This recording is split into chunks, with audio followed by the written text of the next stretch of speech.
All right, I think we are ready to get going. Let me turn off this preview, get this out of the way, and make sure I have the chat. Okay, so for folks that might be tuning in, my intention was to try to ping the deep divers, because that's primarily who this stream is for, since Scott is out this week. If anyone knows how to do that on Discord, let me know on Discord, but I was unable to figure it out. I don't know if it's because there's a space in the name. It didn't seem like it wanted to let me ping. Or maybe it's a permissions thing. Maybe Scott's the only one with permissions to ping that group. I'm not entirely sure. I thought I had done it in the past, but I don't remember. I don't remember how. Anyway, though, let's go ahead and get going. I will do a quick introduction. So hello, everyone that might be new if you haven't caught my streams before. My name is Tim. I go by Foamy Guy online. And normally I will stream on Saturday mornings. So if folks, check this stream out and are interested in similar types of content, you can usually catch me Saturday morning at 10 a.m. Central Time, which is about, it's going to be about, I guess, 17 hours from right now. So if folks are in a different time zone, you can do the math to figure that out. But 10 a.m. Central Time is usually what it is. And again, that's about 17 hours from right now. And I will be streaming tomorrow. So if folks are interested, then I will be around tomorrow morning as well. Yeah, I can answer that. And definitely, I know a common thread of deep dive is questions. So I have something prepared that I'll be working on. You can see it on the screen here. I'll dive into it in a little bit. But definitely feel free to drop questions in the chat. I'm more than happy to answer questions. So Ask Patrick W asks, why do I go by Foamy Guy? Is there a fun story? It's not too much of a fun story. It's basically back when I was in, probably early high school, maybe even middle school. I was into this cartoon online, Foamy the Squirrel. Which I have not watched in years, but it seems like they still make them, actually, so it's kind of interesting. But, the squirrel, he was always ranting and raving about different stuff and yelling about different things, and so it was a early web comic, like, back in the Flash comics days, and so I was into this comic around the time that I created my Gmail account, which is where I got the name from, and I've just kind of stuck with it since then. So, obviously I named an email account that, and then I've just gone on to keep using it.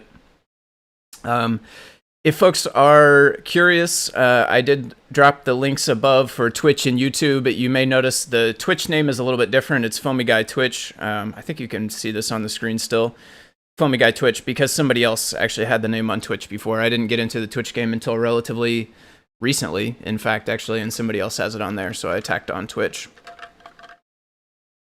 But yeah, that's where the name came from. So I know Scott's usually working in the core, obviously in the deep dive, going, generally pretty deep as far as things go. I don't go diving into the core nearly as much, although I have started getting my feet wet a little bit in that world lately.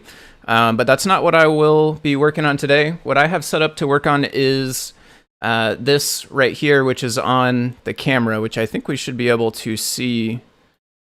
Yes, that's true. Yeah, good point, Doctor. I should have mentioned that. Foamy, it is Foamy the Squirrel.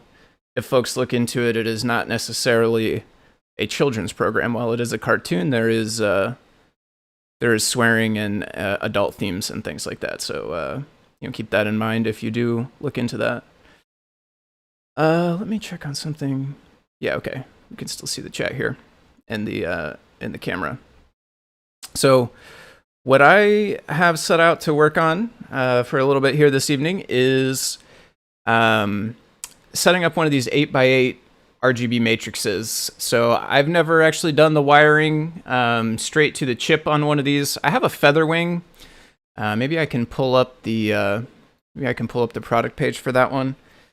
And I've played with that one, but it has its own control chip, and you don't have to worry about many of the details. So it's a lot easier. Featherwing Matrix, probably Matrix, or 8x8 maybe. Early Plex. That thing is similar. Maybe if we put 8 by 8, except it's actually 8 by 16. That's right. Yeah, here's one. In fact, this is one. Yeah, this is one of them. They don't have a picture with the matrices on it. Maybe in this little video. Yeah, there it is. There's a couple of them in use right there. So it's these. This Featherwing has 2 of them. They're 8 by 8 LED matrices. And this Featherwing has its own control chip. I think it's a HT16K33. That's how this one is controlled. I think it connects either I2C or SPI or something like that to the microcontroller. I2C, it says right there, actually.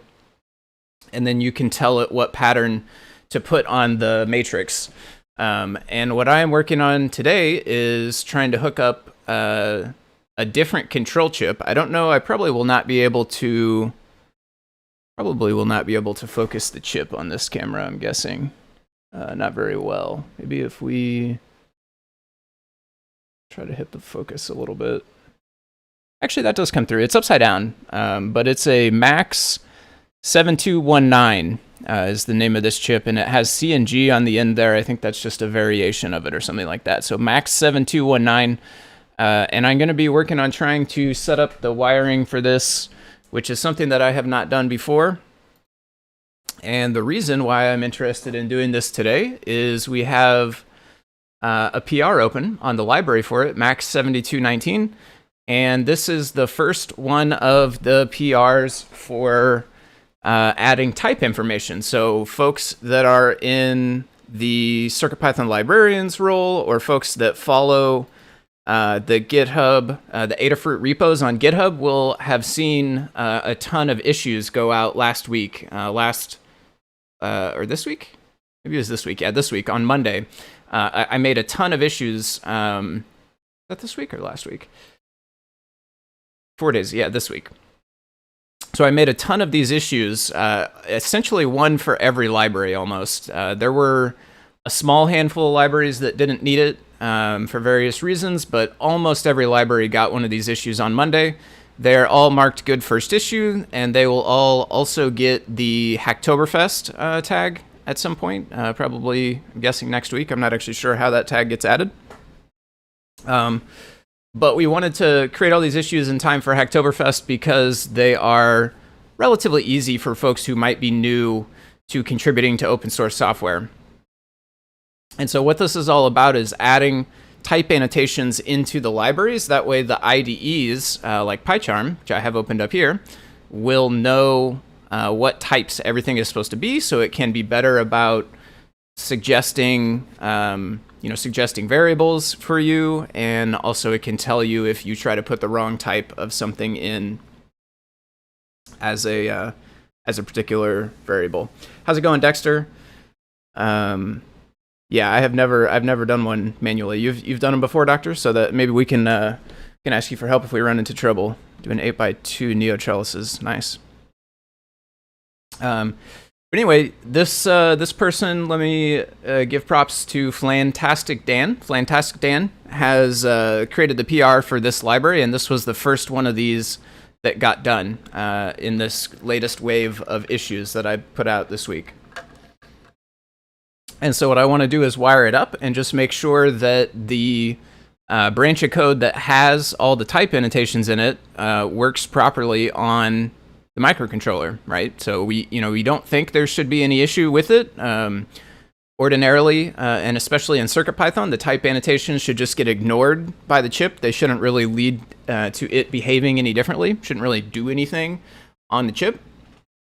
But we want to make sure that that is the case. So we're going to try to wire this up. We're going to try to run the branch of code that is on this PR and just make sure that everything still works as expected. So I have a couple of resources pulled up. This is one of the few things that I will mention that Adafruit sells that don't come with a Learn Guide, actually. So you can buy this chip. You can buy this chip from Adafruit. There's a Learn Guide that's about analog IC insights. This is not specific to this chip, though. It's more general information. And you can also buy the matrices from Adafruit. as well. Oh, hey, here's a wired one. Oh, am I going to need resistors? Might need resistors. Oh, no, this one is not. Well, it's not wired to the chip, I guess. This one is just wired to power. I probably should have resistors, though.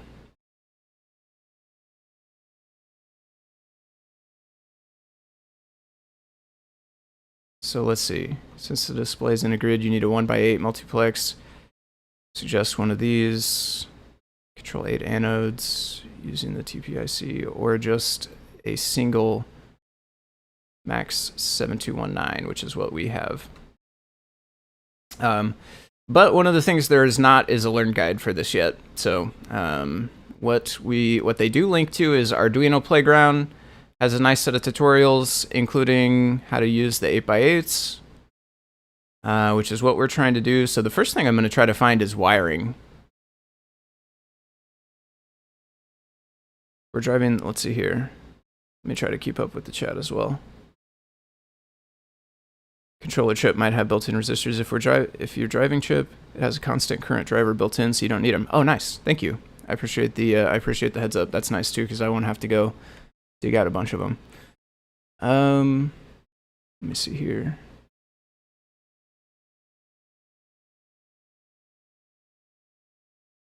Single. We're just working with a single chip and a single matrix right now. LED control library. There's a Max library. Let's see if we can find about wiring.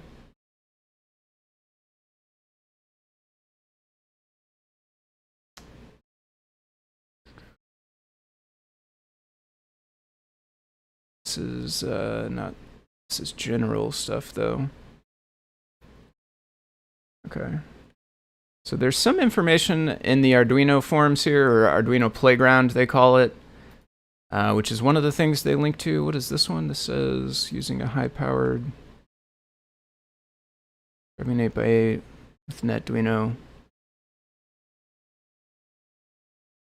Is this one using the chip? Let's see. Let's see a chip in there somewhere. Is it maybe if they zoom out in a minute? Code is here. Maybe there's a chip over here. It doesn't look like.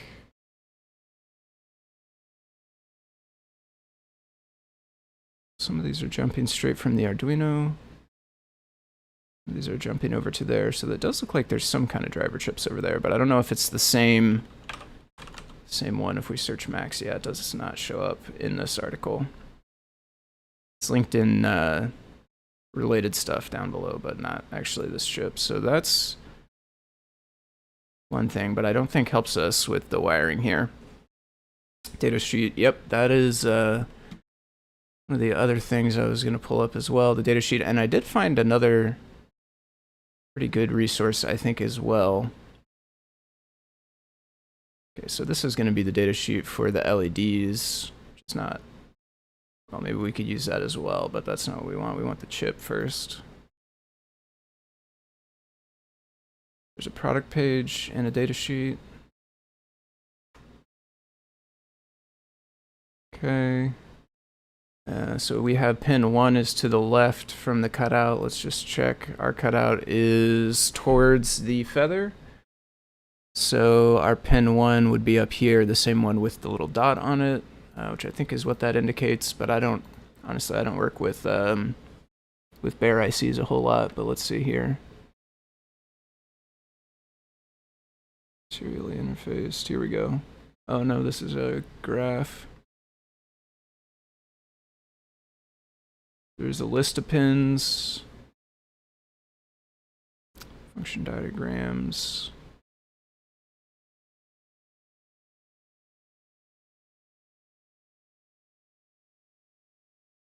So they can drive 7 segments as well. That's not what we have. We have an 8x8, but they can drive 7 segments as well. The first page has it. Maybe I screwed it over it.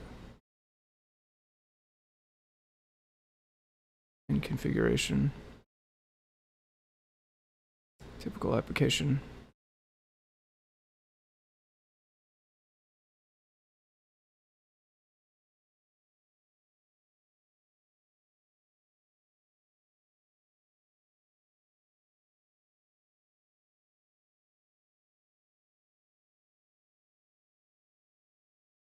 So I guess are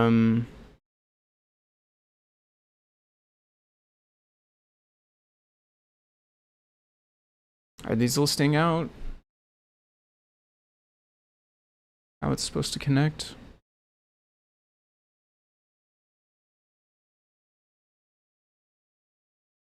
8 digits, 8 segments.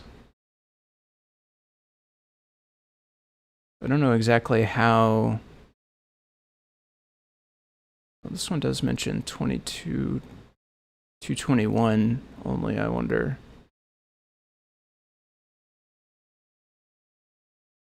Be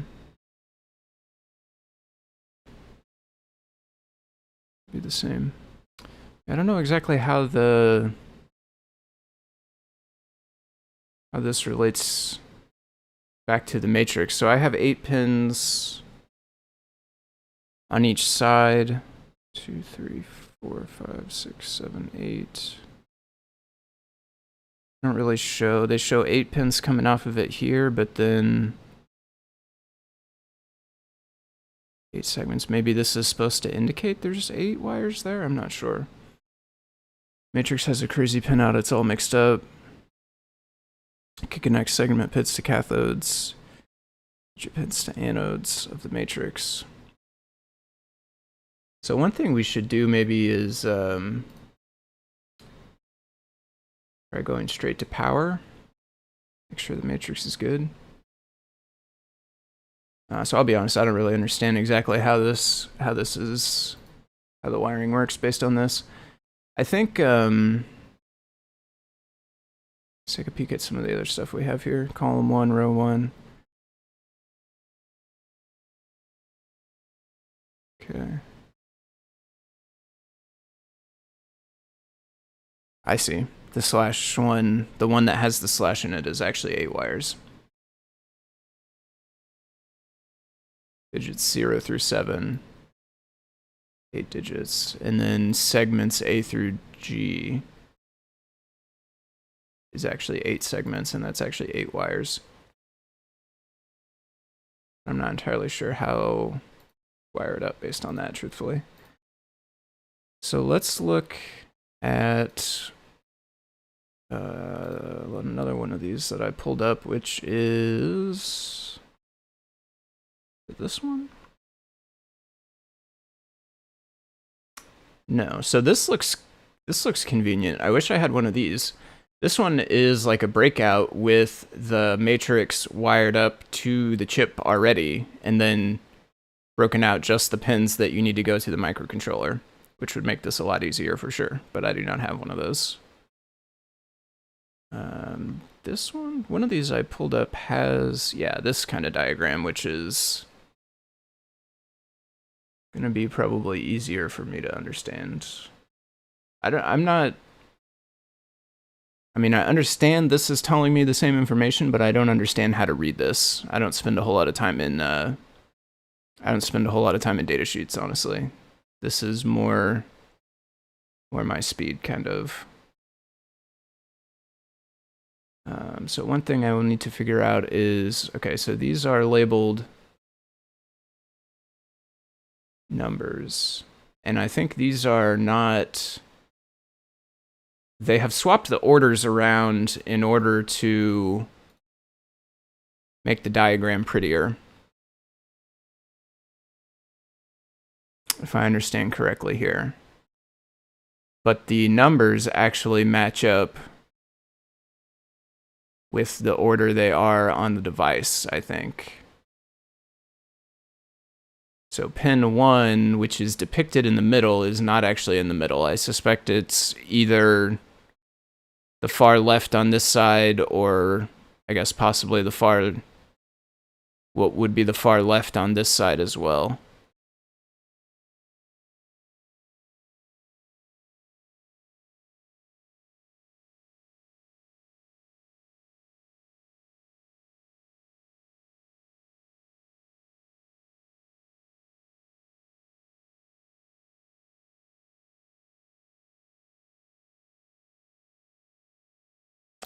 So let's,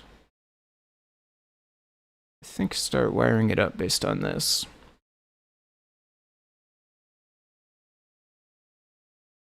So we know pin 1 on the chip is listed as serial data in,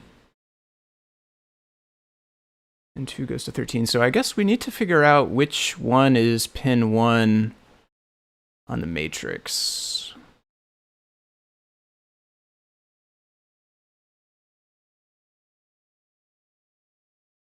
How do we figure that part out? So let's, is there any, load up to the camera, is there like a dot or anything on the matrix? So I got this plugged in. Let me let's unplug it and take a look here. So there is labeling on this side, a couple of dots on this side. Don't come through the camera too well. That's all we got. So there is not, as far as I know, there is nothing indicating specifically which one is pin 1. Possibly far left of the side with the label.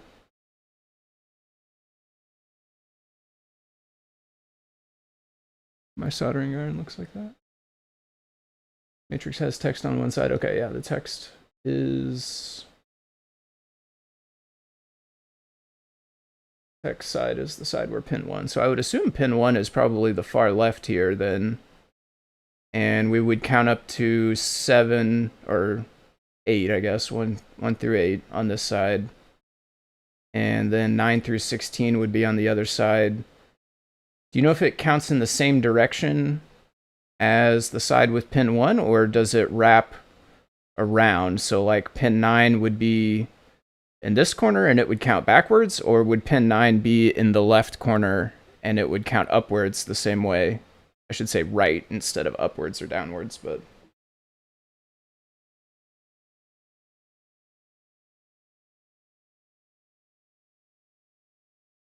that plugged in. You look at the matrix from the top with the text on the left. From the top with the text on the left. So that would be like this. The text is now on this side.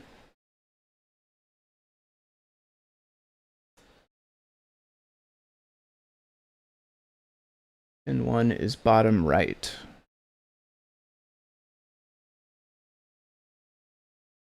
On the right. Text on the right, So then that is actually this way around. So text is now over here. Bottom right would be this one. So then that is on, okay, that is on the right side of the row with text on it. So if that's wrapping around, we would have 1, 2, 3, 4, 5, 6, 7, 8 to here. 9, 10, 11, 12, 13, 14, 15, 16 on that side.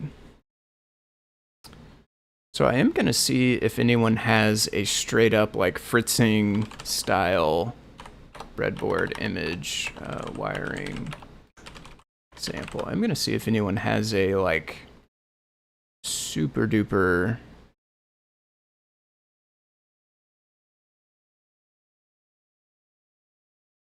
simple one of them. Oh, that's neat. Shows the chip inside. Oh, that's the soldering iron? I see. Yeah, that would probably stay away from that soldering iron.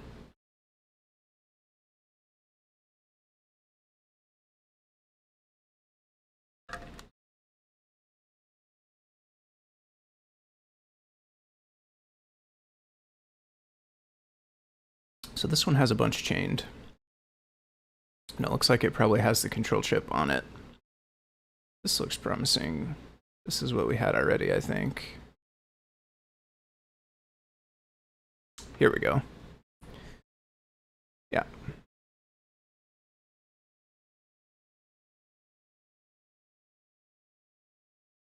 This is kind of like my comfort zone here. I'm a much more of a fritzing breadboard diagram skill level than I am a data sheet, a circuit diagram type level personally. So let's see. So we saw from this one that pin 2 No, let's go to pin 1 here. Pin 1 is connected to 23 on the chip. So from that information, can we learn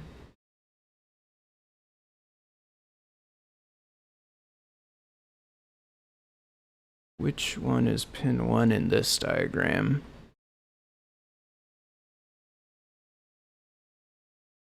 If we have C for columns and rows here, let me open that on this. Oh,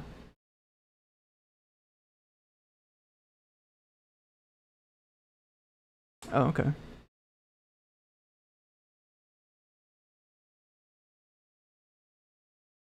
I see what you're saying, how it's definitely wired. Real funky, isn't it? Like row, row, column, column, row, column, row, row. Just kind of wherever they could fit them, it looks like. Does wrap around. 16 is opposite 1.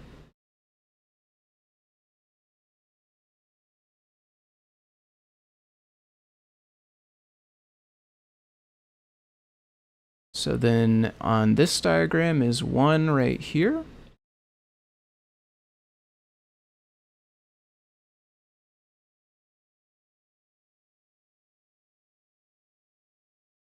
That looks like it is leading to pin 2 on the max chip.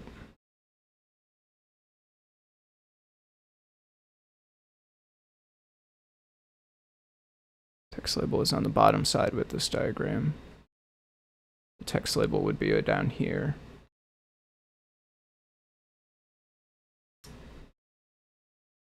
So does 2...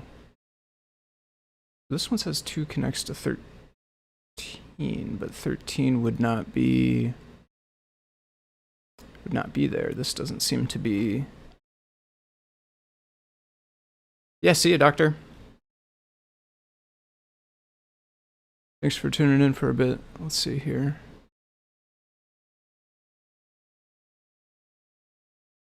So do we want to just try following this straight? Because this does seem different than the other one, truthfully. Let's trace...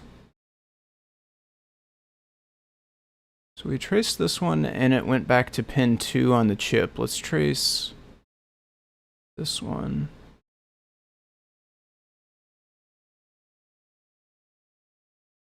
And this is ending up on, let's see, pins 1, 2, 3, 4, 5, 6. And 6 on the chip. So does that match anything here?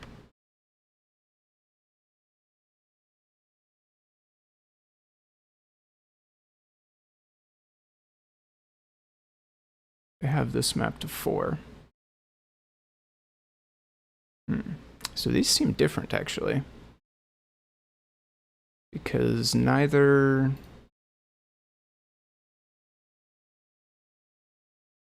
Either this one would have to be pin 1, or this one would have to be pin 1.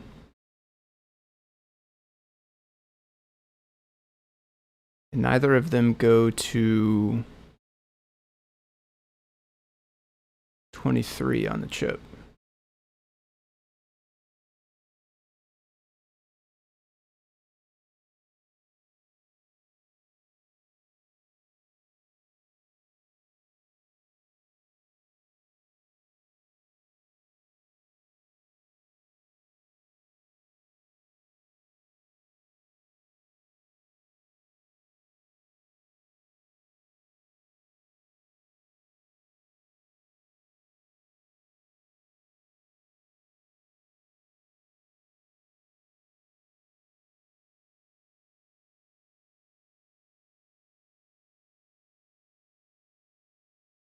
Let's see. That diagram, pin 1 is probably the upper right corner. Right corner. Get the big one. What did I do with the big one? There it is.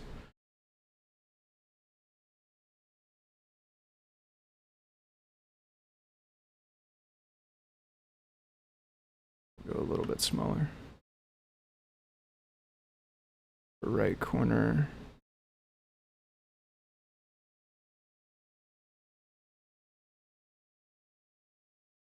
Traces over to pin 3 on the chip.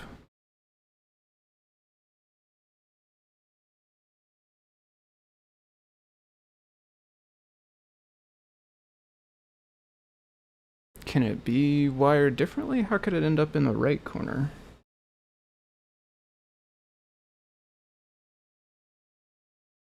This is side with text on it. It's all mixed up. Yeah, it certainly seems all mixed up.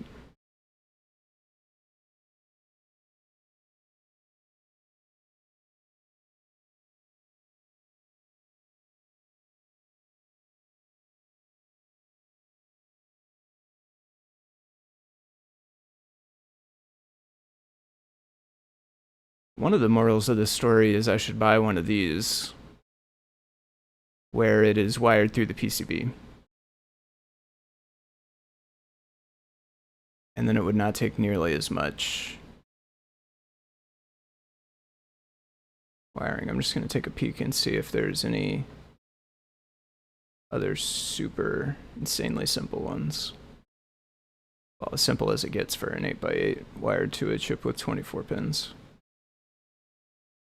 It's not looking like it though.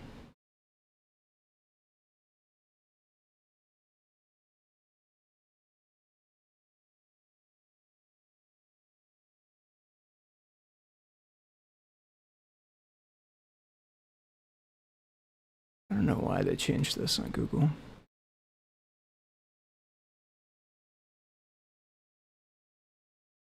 Pin 1 is power, or data was data in, I believe. Pin 2, they wire up to number 9. So let's see if this one matches, actually. This one shows pin 1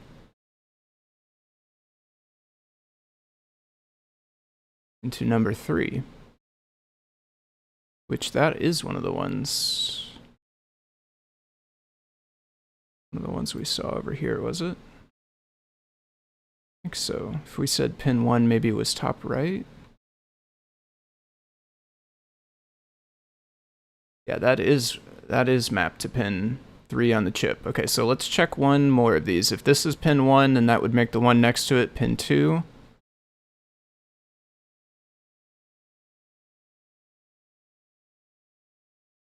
And that is connected up to pin 5 on the chip. 1, 2, 3, 4, 5, yeah. So does that match here? 5 on the... No, we want 2 on the matrix. 2 on the matrix. 5 on the chip. Okay, so these two, I have not gone through the whole thing, but they appear to be the same. So that's good. I think I will start working off of these. So we said pin 1 was mapped up to... Pin 1 on the matrix is mapped up to pin 3 on the chip. So let's put a wire for that. Let me also close some of these.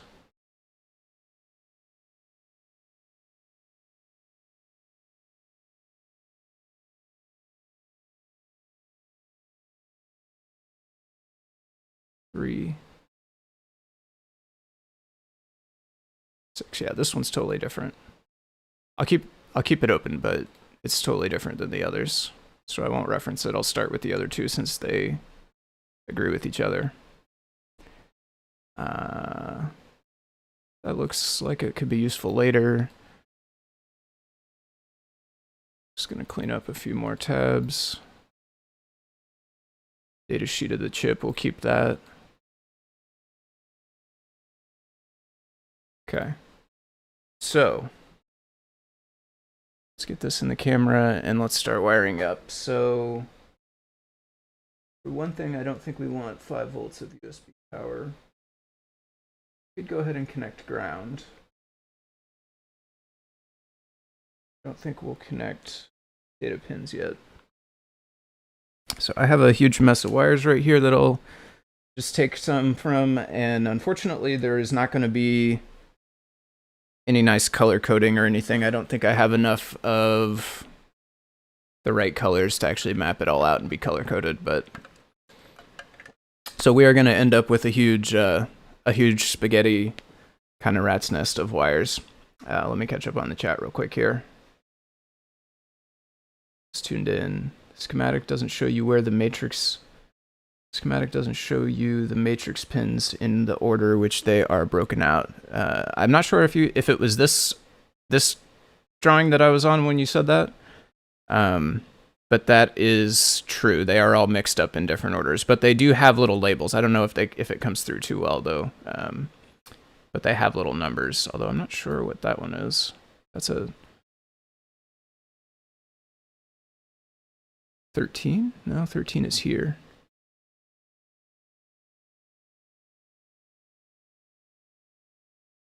No idea what this one is.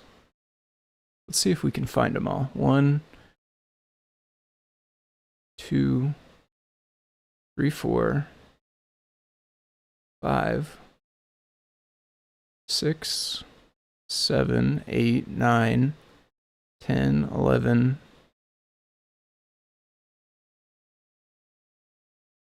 12 then?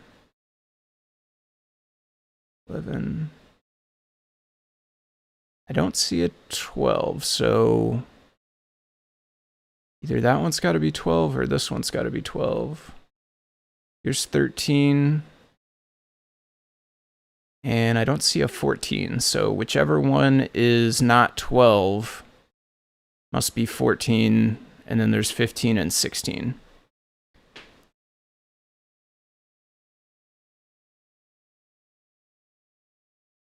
Connect R1 through 8 to DG0 through DG7, and then column 1 through 8 to segment A through segment DP.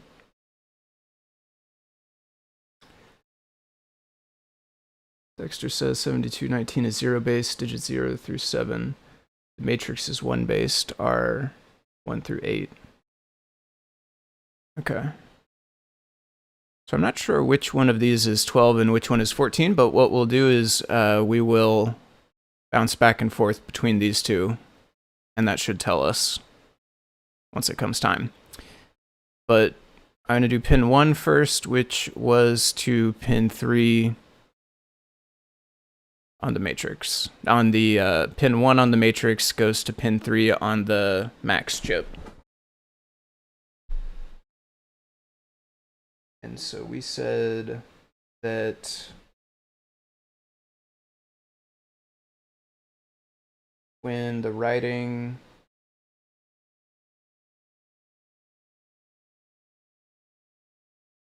is down, pin 1 is on the bottom right?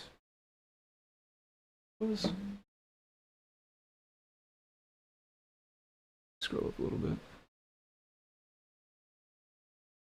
Oh, pin 1 is marked with a 1. Marking? Let me pull the camera, sorry.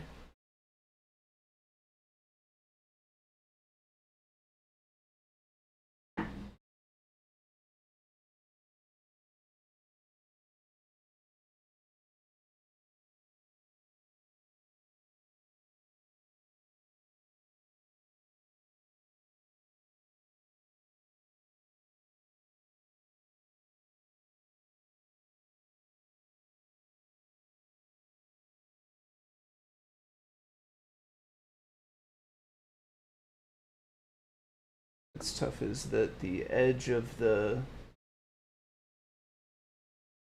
matrix overlaps in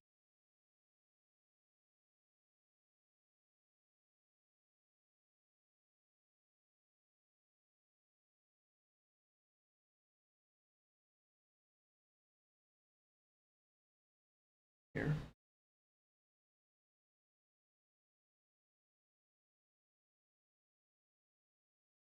Well, we don't have anything wired to the...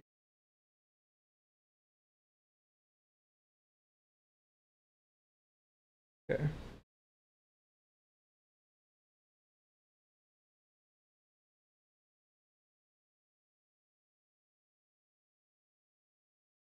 Look at the matrix from the top with the text on the right.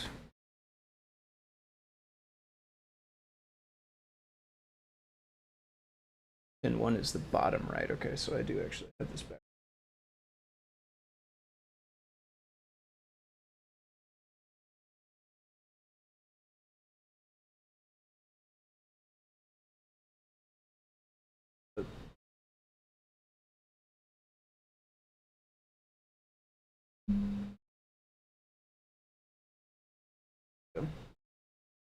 Gives me a little bit more room to work with there as well. Okay, pin 1 on the matrix is wired to pin 3 on the max. So pin 2 we said was 5, I believe, but I'm going to double check it.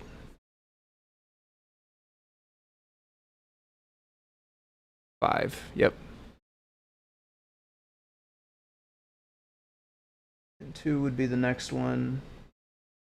Matrix 5 would be skip 4. Again to 5. 3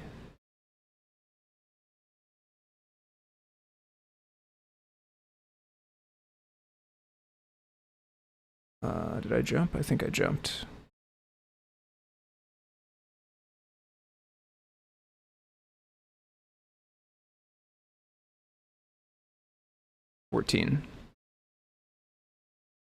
And 14. So how many are there per side?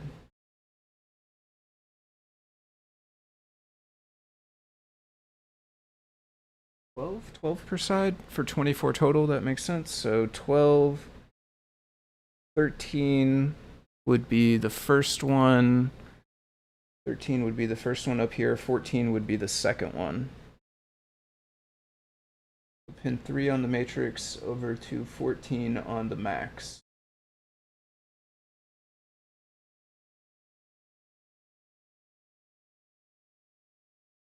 Ooh.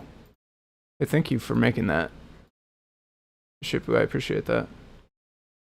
Can I get the image? Let's see. Open image.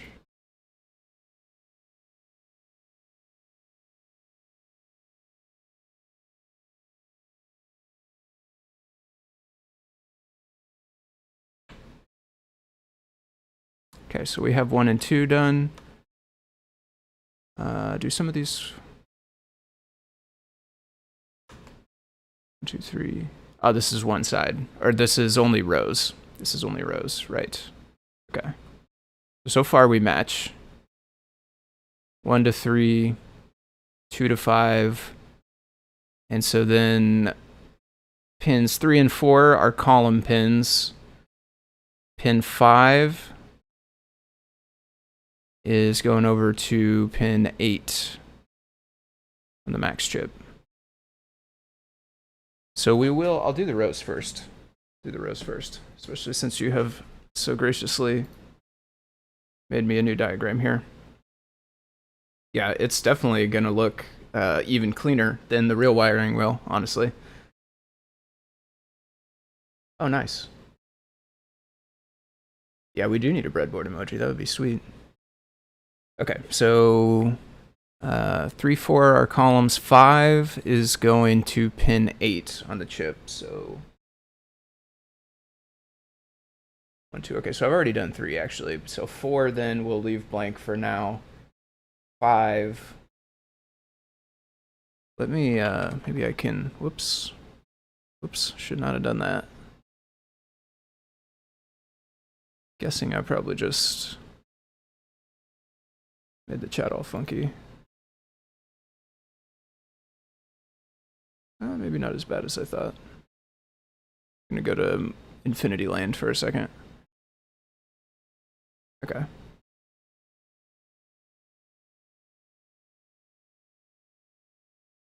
Okay, so what I really wanted was, let's take this, bounce it here, and let's take this and bounce it here. And I'll just try to push this up a little bit, and I'll try to keep it in frame, but I'm sure I'll probably end up scooching it out a little bit.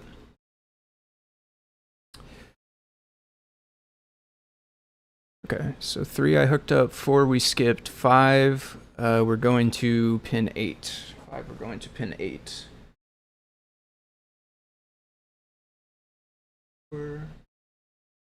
If we have there 7, 8. Okay. So skip 6 because it's a column. And this one is over to pin 10. 7. 7 is over to pin 10. Skip 6, plug to 7. And 10 is one blank between 10, because then we have 11 and 12 next to it still. And the last one, 8, goes to 6, which we skipped before.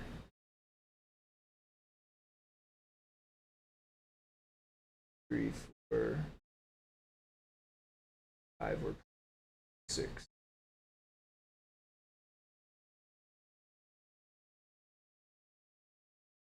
Okay.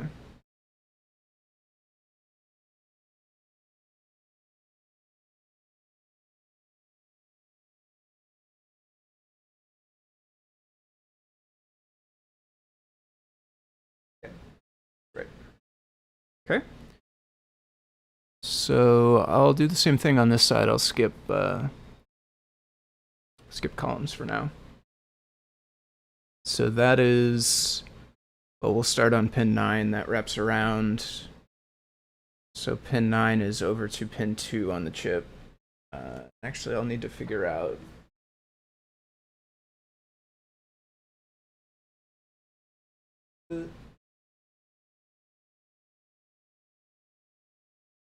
into that row right there.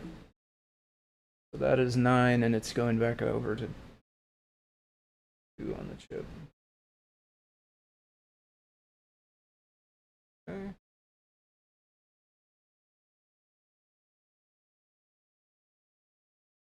So then we have 10, 11, our columns. 11, 12 goes to 7.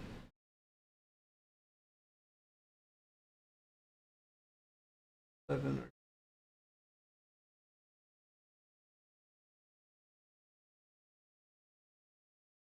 to 7.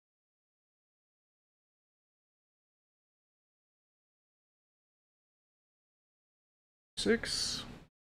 Start using a new row there.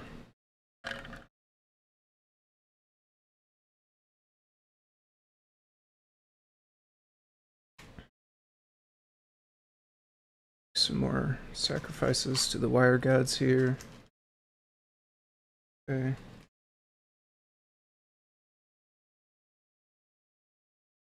And 11, 12 we did to 7.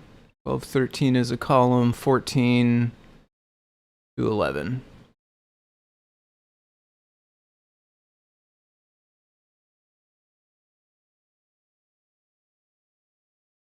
To 11.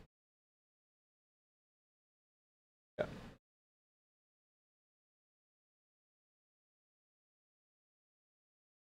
Okay, so we have all the rows and we have one column.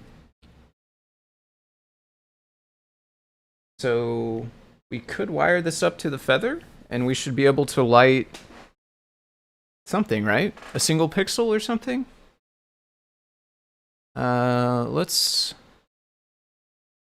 see what's going on the feather. I'm gonna update CircuitPython. We don't have 7. I think Alpha 6 maybe is the same, but let's download the actual release version anyway.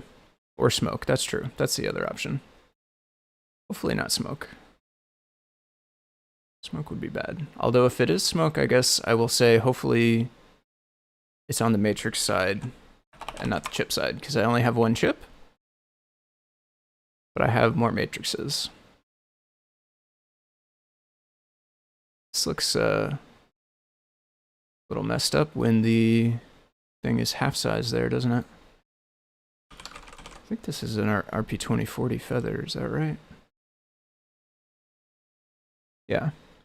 Get the little raspberry.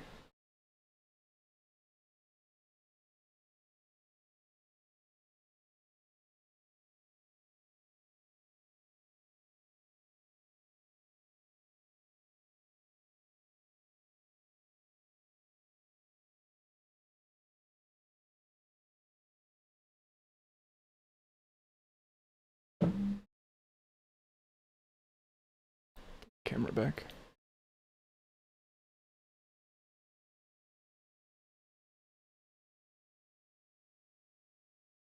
Does this one double click, or do you have to use... Yeah, there it is, okay. Can never remember. Some of these double click on reset, some of them don't. I guess it's Unexpected Maker is maybe the one that does not, but I'm not sure if that's the only one. I feel like there's at least one more, just maybe a couple more. Some of them use the boot pin. Okay, so now we should be on 7. Oh.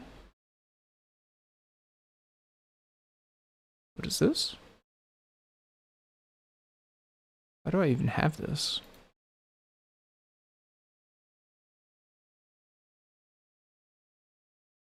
Okay, we don't need this. We don't need this. Something inside of it's broken, but we also just don't need it.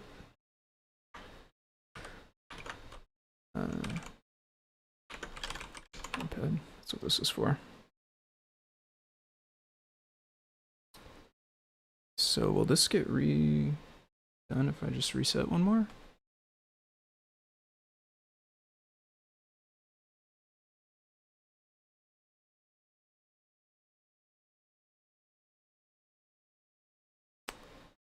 Does it get rewritten every time?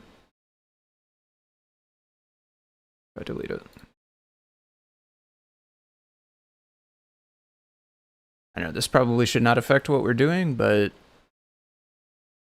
I will be happier if it goes away and just has a normal boot out. I'd have to fully unplug it though.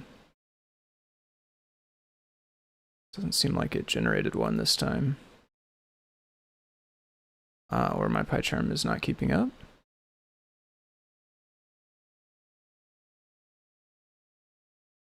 This still says bootpy.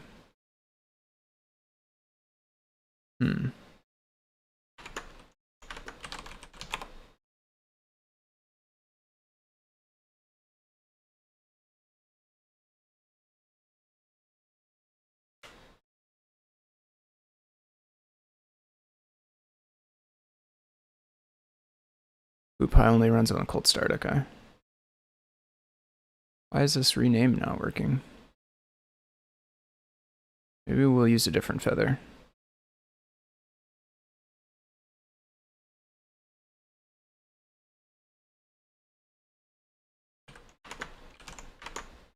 Is this, hold on, does this have writable? No.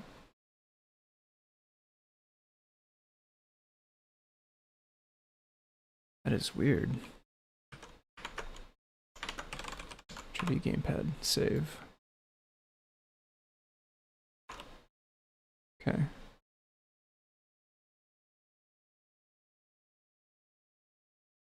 I'm gonna unplug it.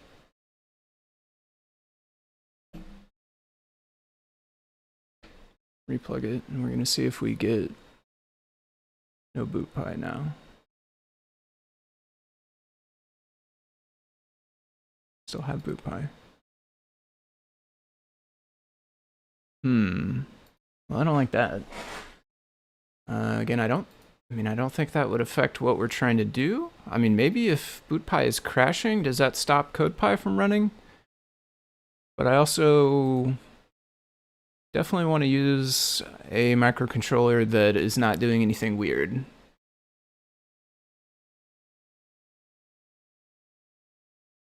This does show the new version. I have to eject the board.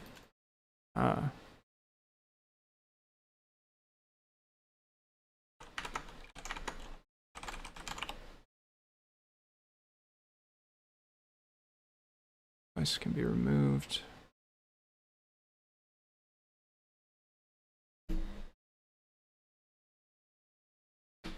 Doesn't actually write the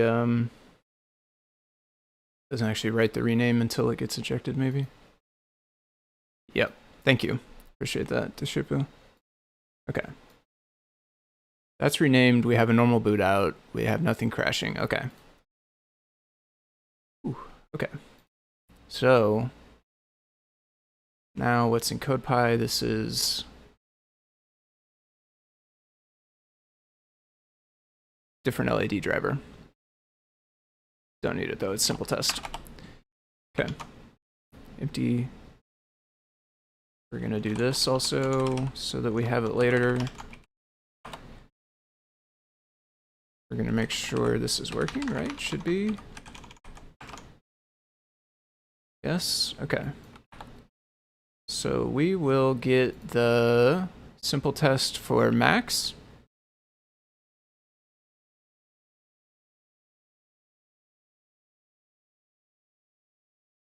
This is not examples.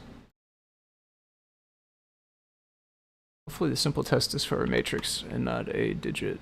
Yeah, matrix. Okay.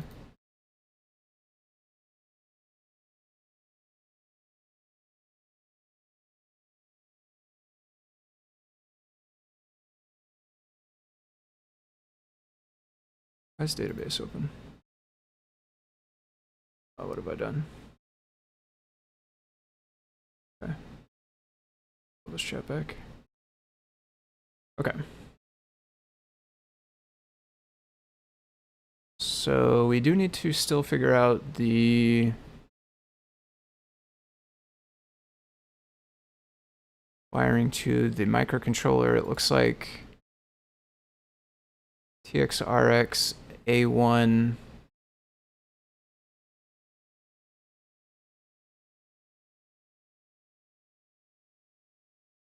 TXRX A1 or does it only take 3 pins back to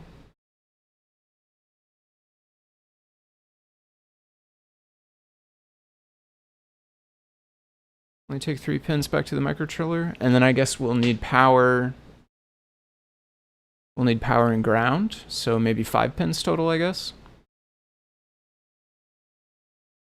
3 pins and 2 for power, okay. So let's look at write one of these, and which power do we have going here? 5 volts.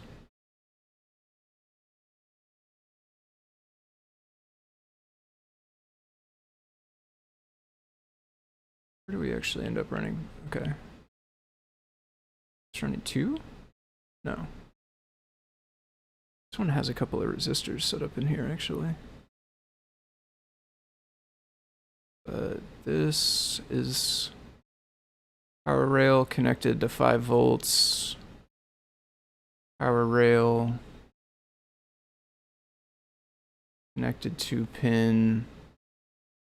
So it would be what? 12, 13, 14, 15, 16, 17, 18, 19. And then 20, 21, 22, 23, 24. Yeah, 19. Power in on 19. Ground. It has 2 ground connections. Let's wire up ground first. That seems like... It seems safer, right? So ground, we could go ahead and just use the rail to start with, which actually I have the near side rail already wired. And it's also jumped to the far side rail. The near side is connected to ground on the microcontroller, and there's jumpers on this side to go from rail to rail. We actually should have ground going down both of those rails. Let's put power on the red rail. They use 5 volt, which we don't have a pin labeled 5 volt, but USB I think should be 5 volts.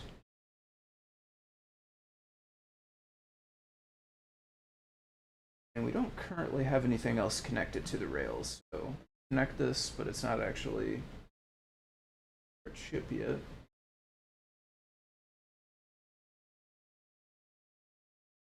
Rail.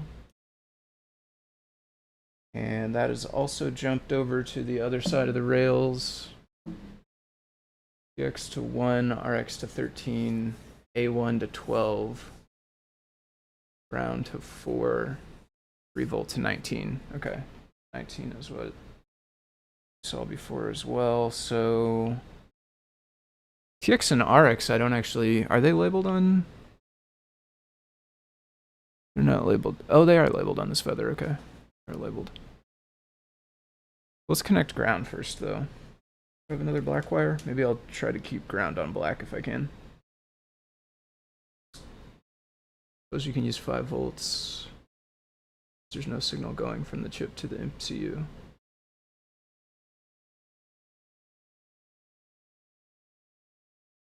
Yeah, I know, right? Ask Scratcher W. I agree with that. Yeah, you're a huge help to Shipu for sure. Thank you so much for getting me through this here. We said ground was on 4. Open one here.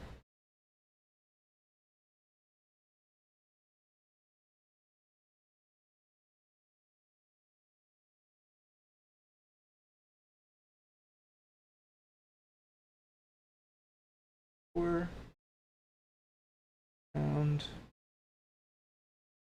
Fail.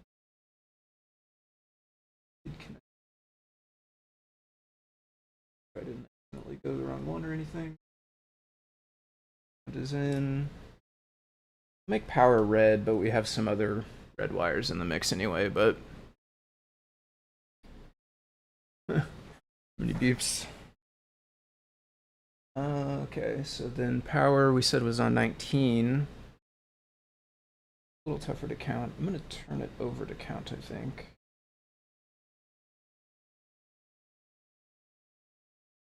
Should we connect the data pins before the power pin? Or the power pin before the data pins, or does it not matter?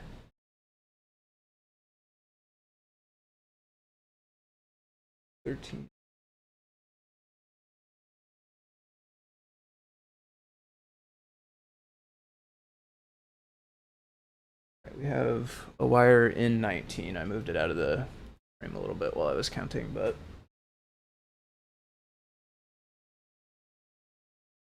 ground before anything else, otherwise shouldn't matter. Okay, and we have ground connected. Definitely the red rail.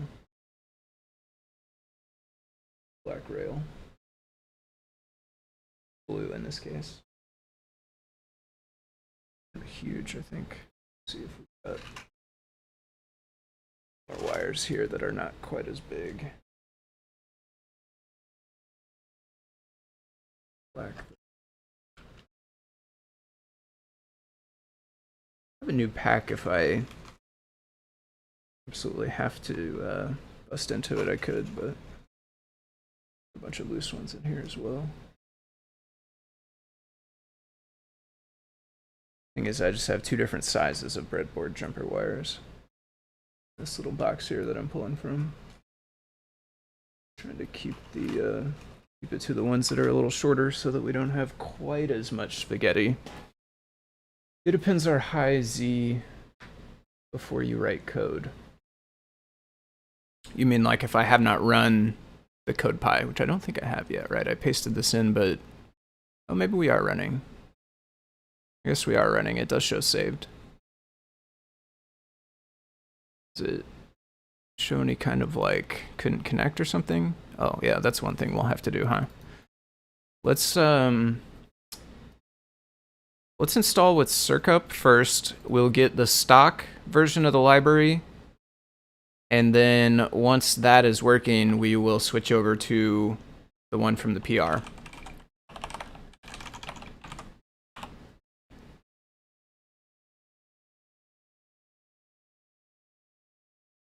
That way we start with a hopefully known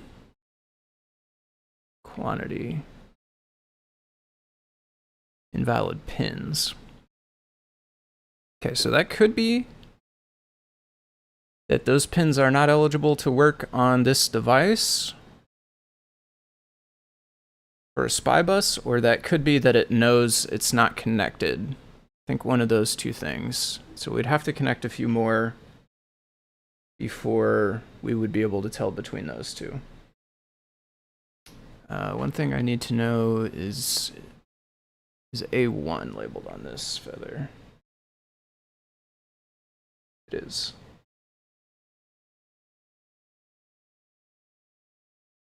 May have to switch up the pins a little bit. Use SCL for clock, MOSI for MOSI. CL for clock. Okay, so change them up a little bit from what is in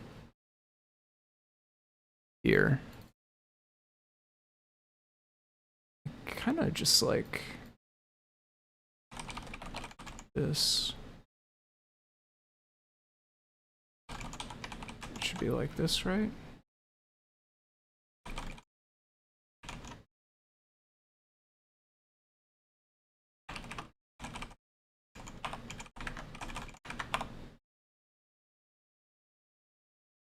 Yeah. Oh, so you got split.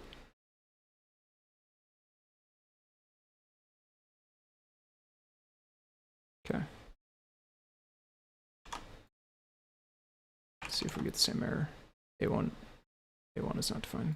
Just because I got rid of the bits imported. Still show invalid pins. It may be because it can't recognize it yet, though. Oh, not SCL, SCK. SCK.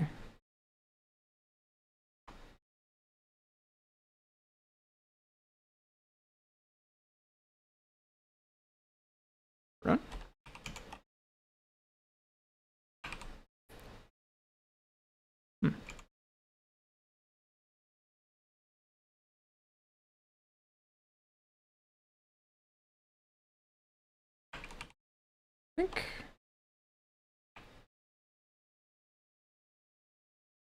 I may have made it angry. TQ. Control. I think I may have made it angry by sending Control S. Yeah. Okay, so one thing is it wants a font, which I will need to get. Otherwise, it's going to crash whenever it tries to do something with that font, I guess. Must be inside of here. Because I don't see anything else grabbing that font.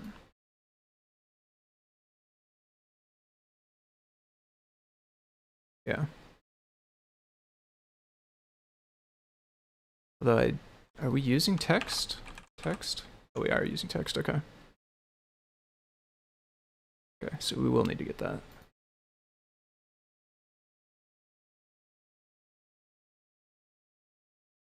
Oh, it's not in the repo.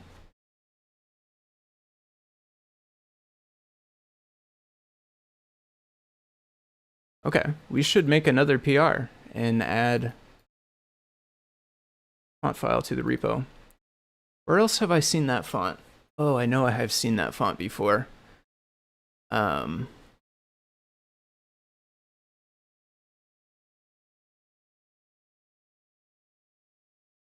Would it be in the HTK? The HTK 16 or something like that? OLED display driver? Sounds right. HTK doesn't return anything. Is that the wrong name for that? 16 by 8 for this one.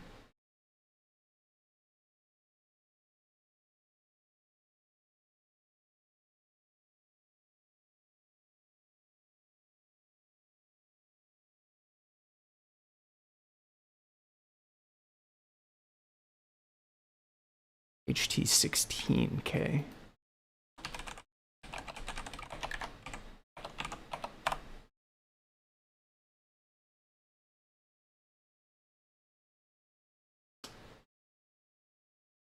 And this one either. I was just here.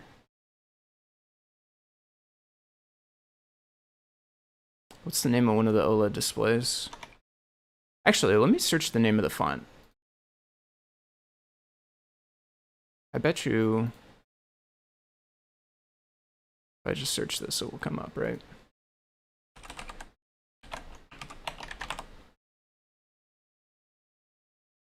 Huh. Frame buff. Had a missing issue on my frame buff.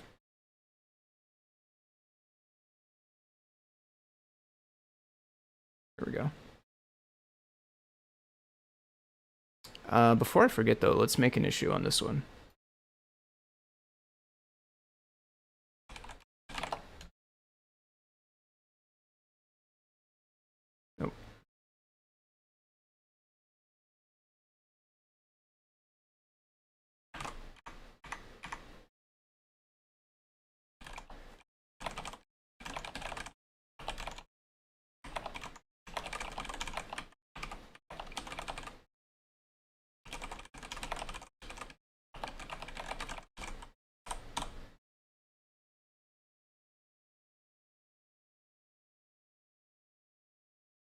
This could be a good first issue.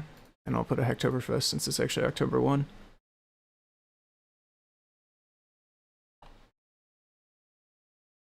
I got an extra quote.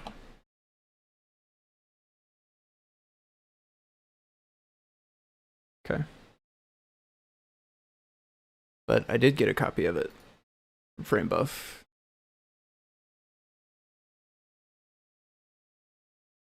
Did I open the directory? I guess not.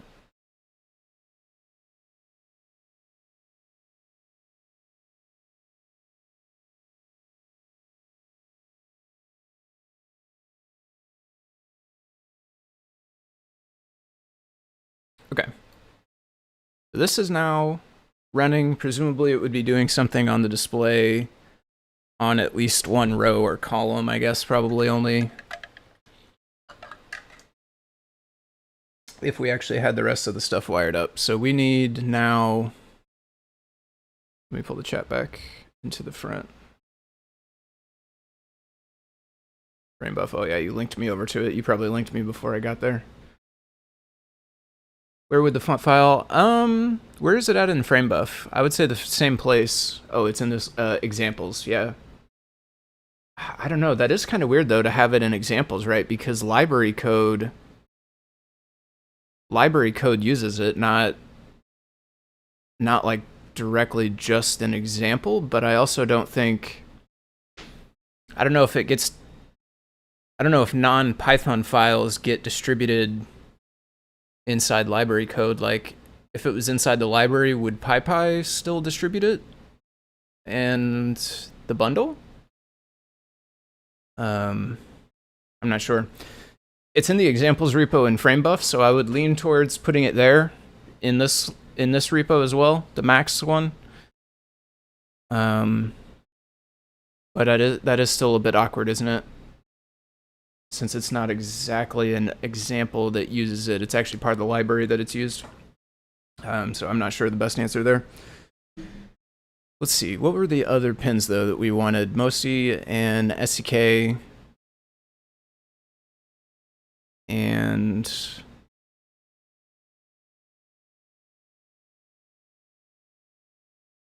okay, MOSI to pin 1.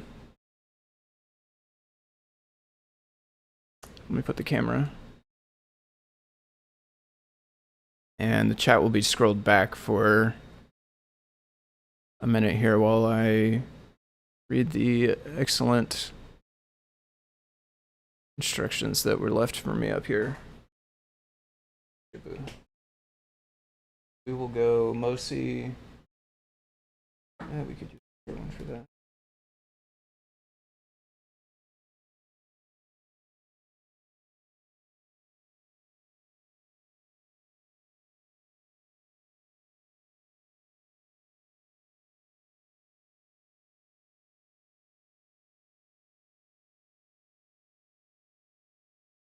Well, I've not hooked up power. I think I'll do power last. And then SCK. Then would be over to pin 13, which would be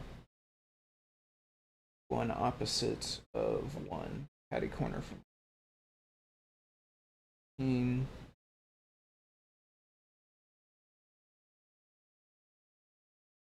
Where's SCK on here? Is it?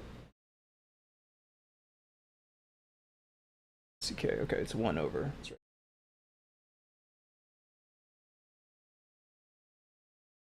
Bigger wires for this one. Yeah, a little bit.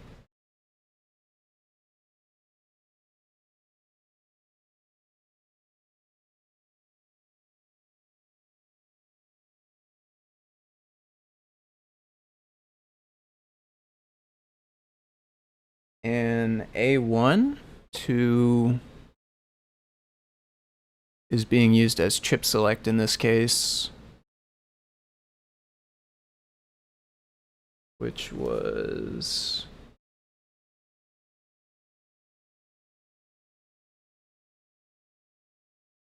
$12.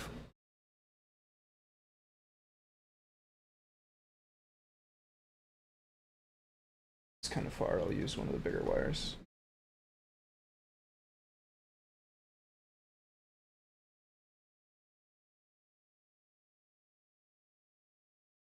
A0, A1.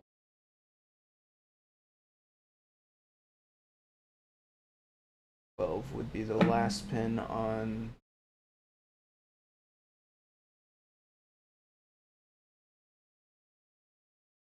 okay.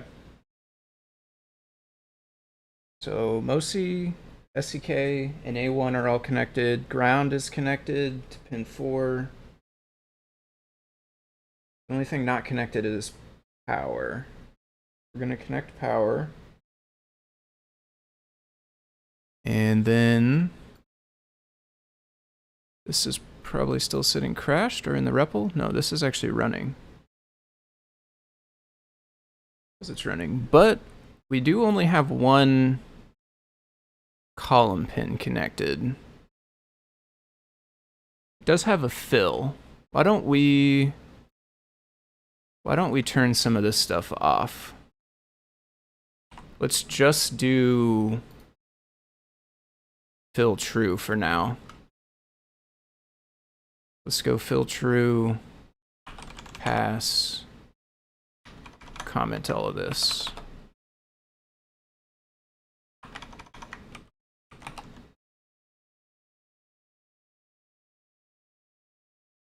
Why is this mad?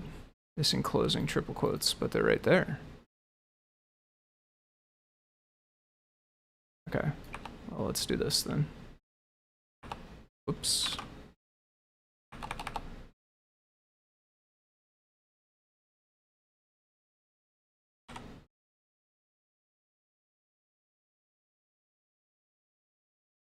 Okay. Aha.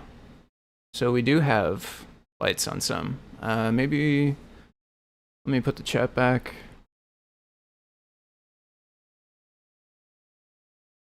Catch up a minute here.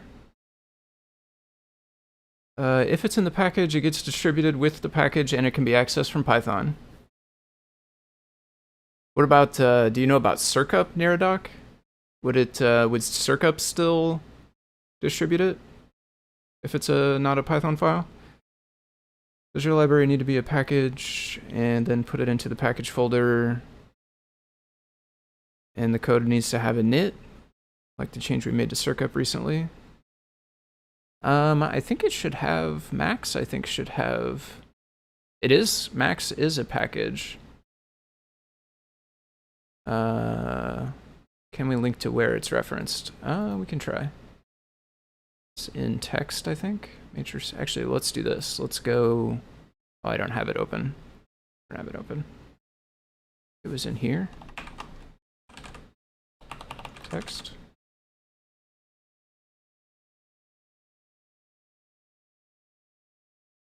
Ah, it's inside a frame buff.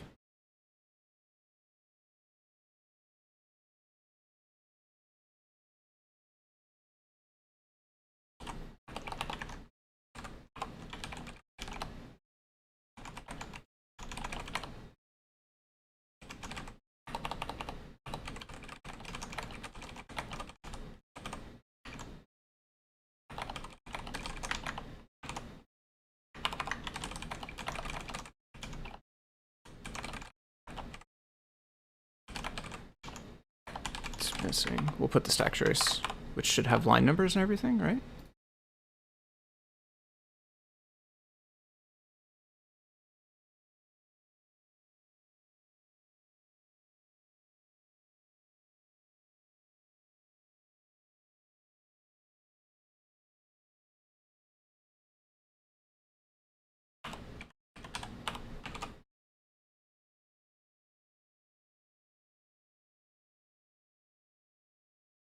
Okay. Module package, that's a directory, assuming the library is now. It is not currently a single file. It is currently already a package. Would still not find it if we installed the lib. CSS12, yeah, I'm catching up a little bit here. What is that? Oh, whoa. Neighbor's got a riding lawnmower with headlights. Sorry, I'm distracted easily sometimes. This is weird. There should only be one column, and we're missing some rows too. So yeah, we do have kind of a strange pattern going on. Does the bundler include non-py files? That's a good question. Yeah, I don't know for sure. Circup would copy the directory, no questions asked. What about the bundling tools? Yeah, good question. It's good to know Circup would work. I have no idea though about the bundling tool. We could test it by adding it, I guess, and then seeing if it shows up. CircuitPython does not have package resource or modules like that, so it could be tricky. Okay. Okay. So we do have lights. We do have lights. This is not a complete failure. I consider this a partial success right now. And we know that we only have, I believe I only have one column or one, did we do rows or columns? Where's the good drawing? Oh, did I change? Did I change away from it? Or is it a different window? It's a different window. There it is. We did rows, but I did connect pin 3. So I did connect the, well, I connected, I guess, pin column 2.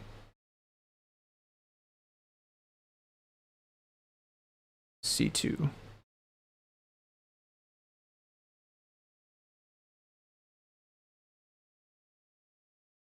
So is this not what we should probably see in that case? Let me maybe turn this light off. Is that better or worse? It's really not much better. I like that better like this. You can tell which ones are red or lit. So we have like a 4-pack here, 2 there, 2 there, 1, 2, 1, 2, and then 1, 2 with a space, 1, 2 with a space. So not a whole lot of rhyme or reason. Certainly not one full column or one full row.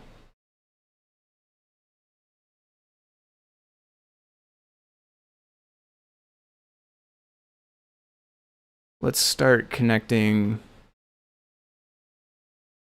the column pins though. Let's see if it gets better. Should we maybe turn them off while we're connecting them? Doesn't matter too much probably, right? I don't actually know, but maybe we'll set to false. Oh, they don't turn off.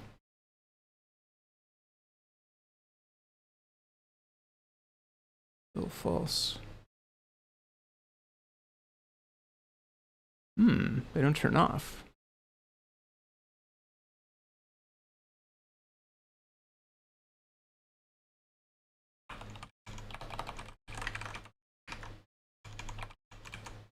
Is this running? Yeah. Interesting.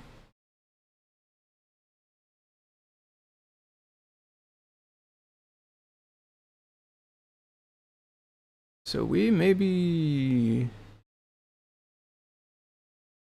did not get something wired right. Because if we did have everything wired right, I think these should be able to turn off, right?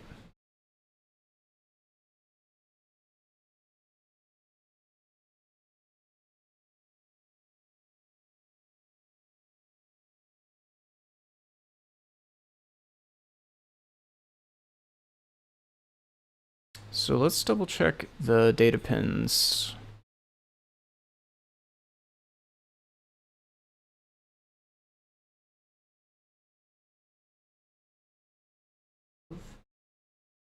Oh, I turned off.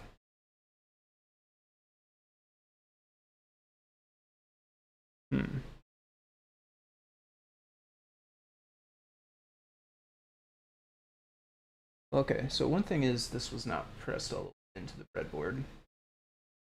This was not pressed all the way in. So if I go back to true, did this the same thing turn on? And maybe just the deal is it wasn't connected in the breadboard properly. Yeah.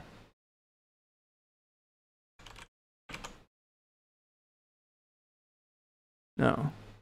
So they can turn on, but they can't turn off. Unless I touch something. I don't actually know what... I touched that would have caused it to do that. We might need to get the... multimeter and do some continuity checking. Let's start with just looking at connections and eyeballing this a bit. SCK connected to pin 1.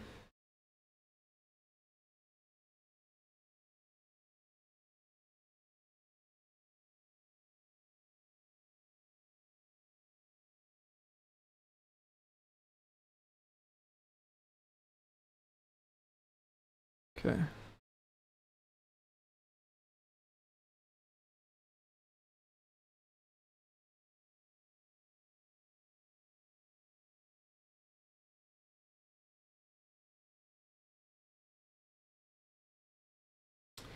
So this one is a little bit different. It's using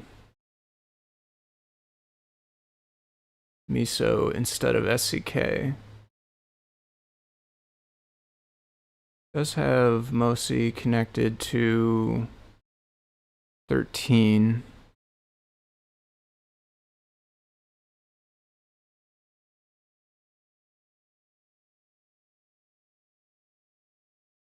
Would it be important to tie 9 to ground as well?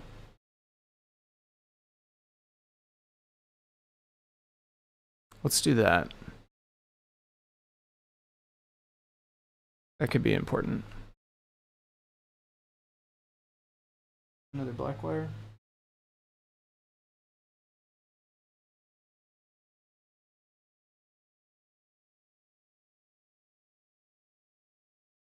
Could be the one that's left unplugged on this side.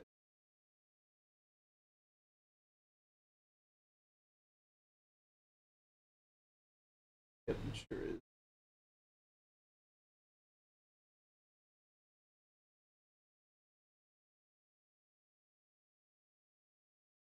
Does not have any immediate change. All those lights are still on.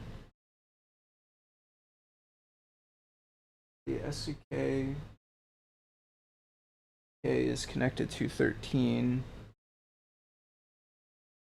MOSI is connected to 1.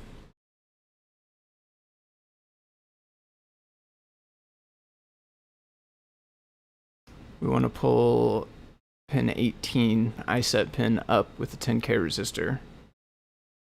I'll have to run and grab a resistor. Oh, I do see they have... I see, yeah. They have 3 of them in line there. Interesting. Let me go and get a 10K resistor. I'll be right back.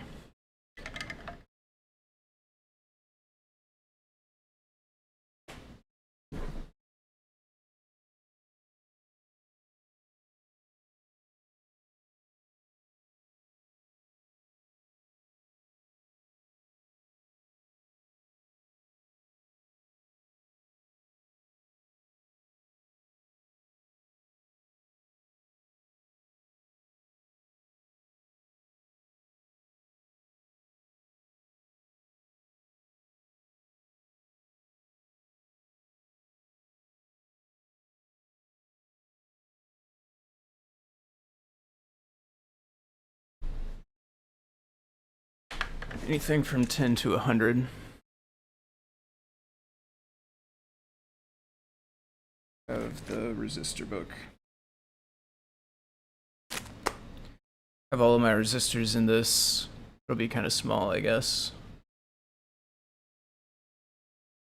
I don't know. Well, it will come through, but a bunch of resistors in one of these, like, trading card trading card books. It's for like baseball cards and stuff.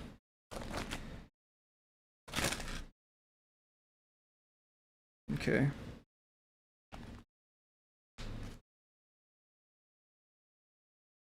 Yeah. My wife set this up. I would like to say that I am this organized, but I'm usually not. Okay, should be fine. It's for the current sense. Try a 10K. If we need 3 of them, we can try 3 of them. If we need a bigger one, we can try a bigger one. That there. I will put the 10Ks back in their spot.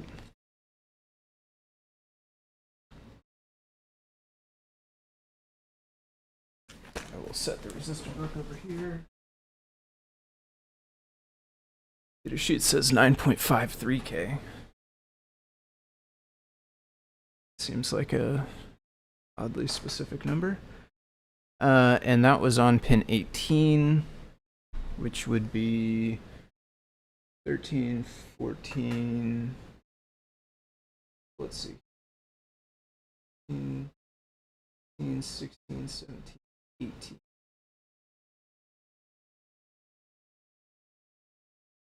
Don't have anything else in it yet, and is 1 away from 19, which makes sense, which is where the power is going in. Let me point this little resistor's legs down some. I have some 3D printed resistor leg benders somewhere,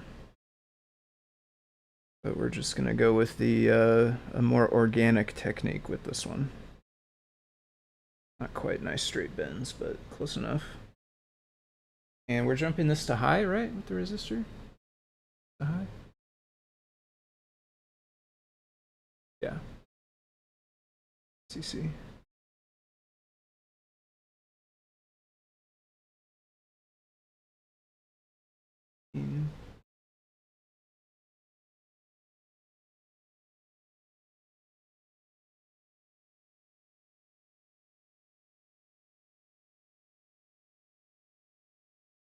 So everything got dimmer. Everything did get dimmer. Apart from that,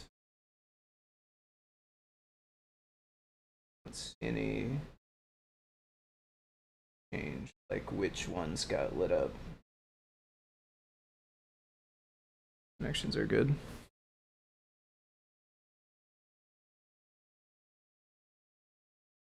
Resistors for regulating current. Okay, so that makes sense then. It would make them a little bit dimmer. So let's, so we said,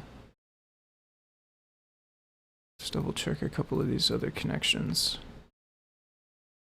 We said pin 13 is MOSI.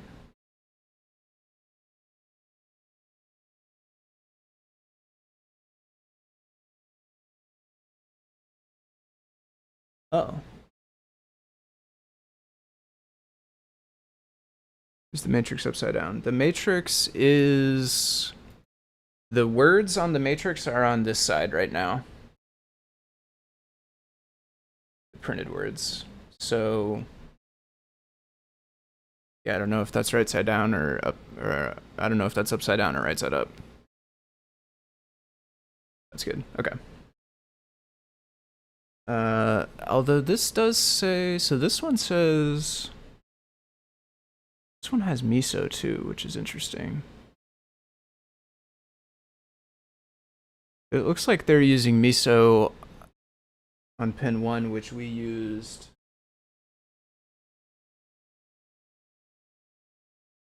pin 1 on MOSI.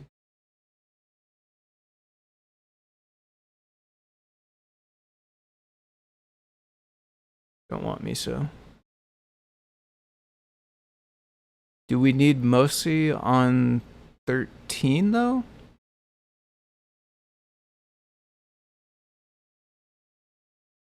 It's the data out DA pin is for chaining.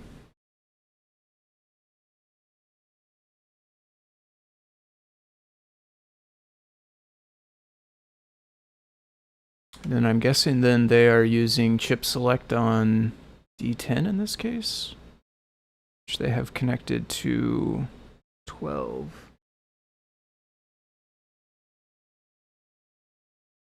You have 12 on A0, which is our chip select.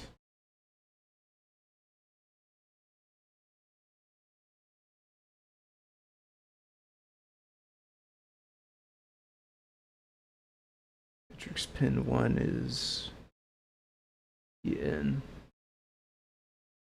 and 12 is CS. And 12 we do have on, and 12 is this wire, is on the feathers pin A1, which is what we are using for chip select. Let's just, yeah, chip select. So 12 is connected to A1, and that is good. Clock, SCK, connected to 13. Oh, am I off by? No, yeah, that's. Clock is connected to 13. OC connected to 1.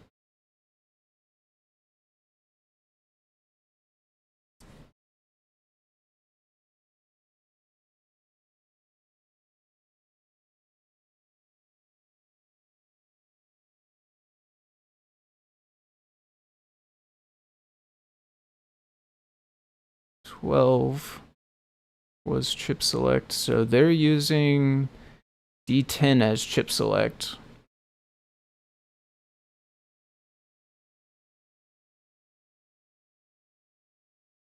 So it's no. Did I say that right? 12 is chip select. They're using D10. They're using D10 as chip select. They're using. So they're using MOSI as clock on 13. And then they're using MISO as data in on 1. Interesting. Maybe change the while true loop. Fill and unfill. Like put the fill inside of it. So like call fill once every say bit banging software. Call fill once every time inside of here.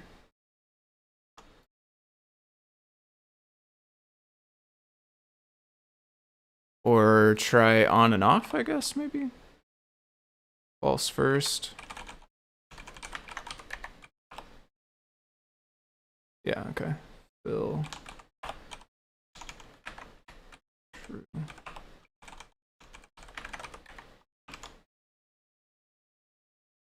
I should fix the maybe.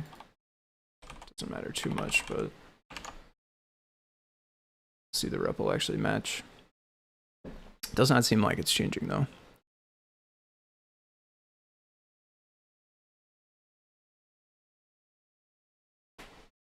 So the question is, do we want to connect the rest of the pins? Could the problem just be that the rest of the pins are not connected, or does it seem like at this point the problem is with the ones we do have connected?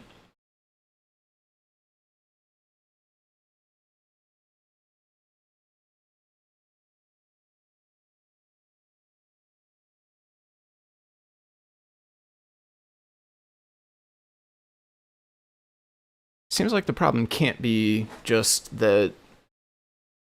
Yeah, it seems like the problem can't be. Get the microphone in the camera there. Problem can't be just that we don't have the other ones connected. Because if that was the only problem, then we would see these still.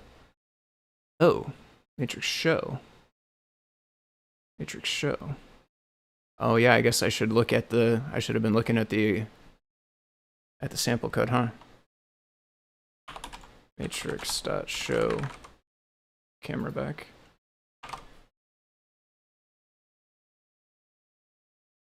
What's this? Let's scooch this.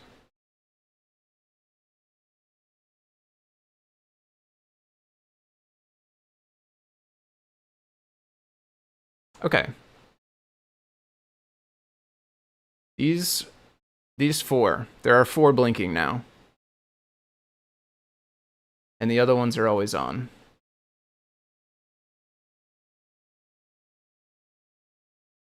So now that we see some blinking, does that mean that everything might be good and these ones might just be naturally high? Or does that mean that we have accidentally jumped something on the rest of these? Let's step through the wires we have and make sure they're wired up right. And if they seem like they're wired up right, then we'll wire up the rest of them. And maybe it just is resolved once we get all of them. I'll work from here. Double check from here. So this was, okay, pin 1, which we said was, I need to draw a dot on this thing where pin 1 is. Pin 1, it was if the text is to the right, then pin 1 is on the bottom right. So it was here. It is connected to pin 3 on the chip. Yeah. Pin 3 on the chip. Only have 1 column connected. There should only be 1 column showing, so we definitely have column pins mixed up. Okay. Full matrix pin 9. Matrix pin 9 would be opposite pin 1, which is this one. So matrix pin 9 is currently connected to chip pin 2, which it does show there. That's opposite pin 1. I will unplug it. So unplugging that, I did hide the camera. Let me put that back. Unplugging it got rid of one of the rows. Got rid of the row that was over here.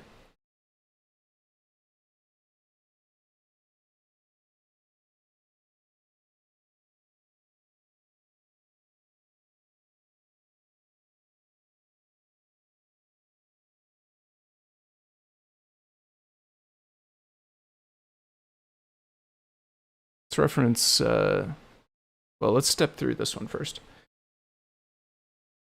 Showing, so we definitely, okay. So this was 2 and it was connected to 9. That would be row 1.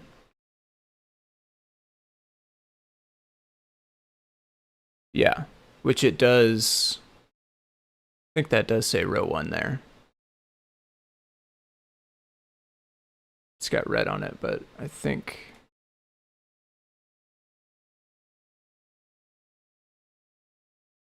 do we have that diagram somewhere? Guess not. Might have been one of the ones I closed.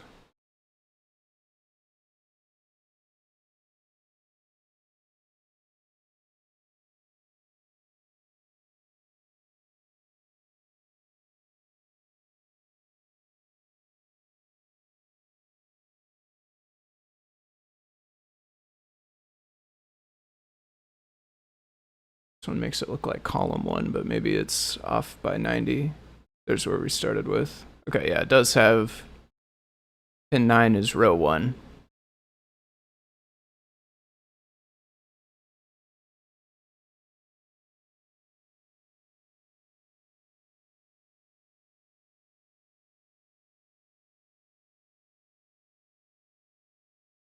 But it's also, it's not the first row, or I mean, it's not the, well, it's, in the orientation, it's actually it's a column, but it's not the first column either.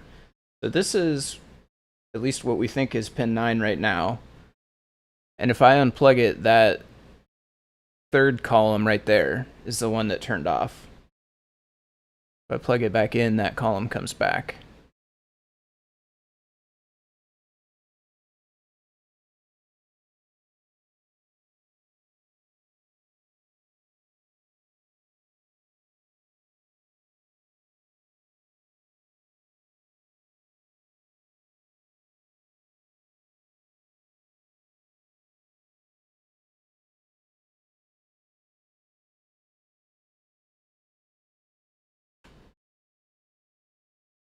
This one does show 2 to 9 as well, though. So those match. Do I have a data sheet? I don't necessarily know. I have no idea where the matrices came from. They are very old. There's a name on the side of it. Let me put the chat back. My guess is they came from Adafruit, but I don't actually know. So they are, it says Lucky Lights M120622.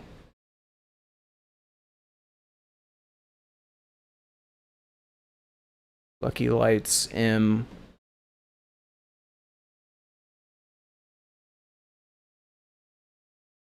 Lucky Light, no S, not plural. Lucky Light M120622.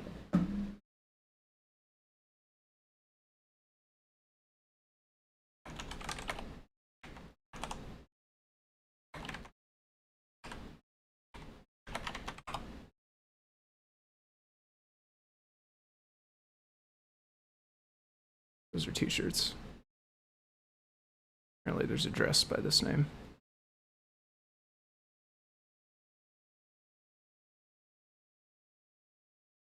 The third column is flashing.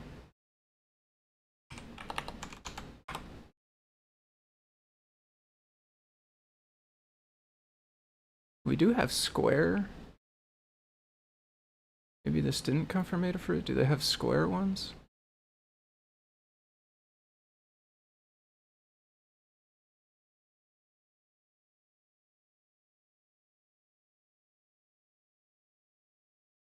As far as I know, these are all one color. It seems like it's lighting up white.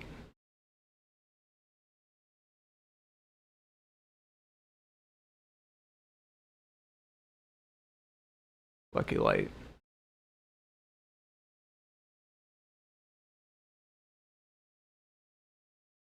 Lucky Light.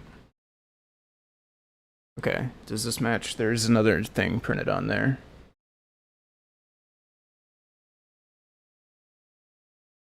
KWM R3088. 3088. No, it is different. 30882CWBY. So that is actually different than this. 3088.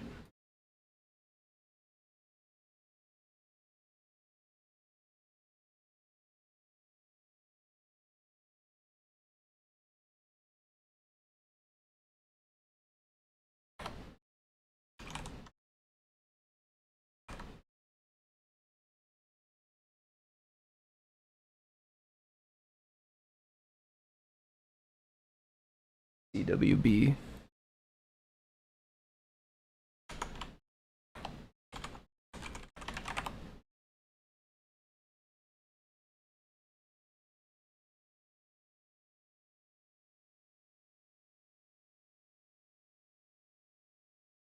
This is 88.1.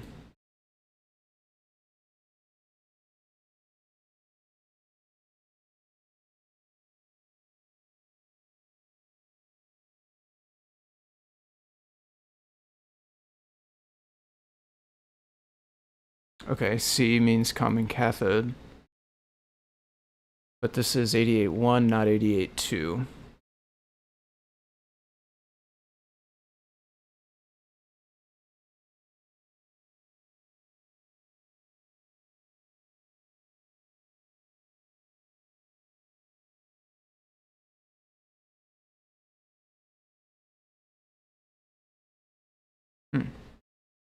Should be similar enough. I don't see a, yeah, I see a 20882. 20882. I don't actually see a specifically 30882. Got that one back open again though. See if change this. No, that didn't change anything. Okay.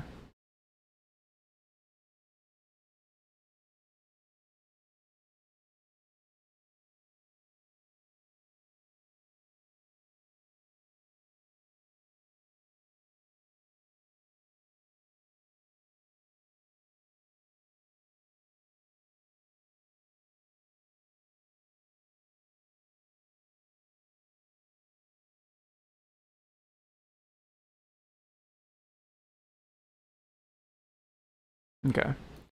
So they show row 1 is on pin 9, which does match our other diagram. They show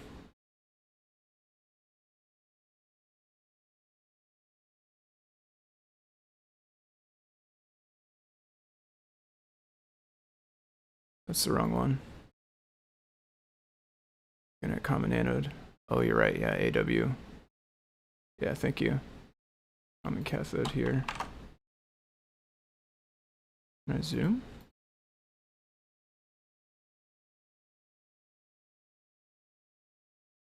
Why did it scroll me so far?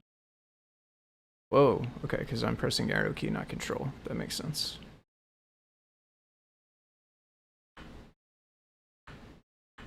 Quite that far, though. Okay. They do have pin 9 is row 1.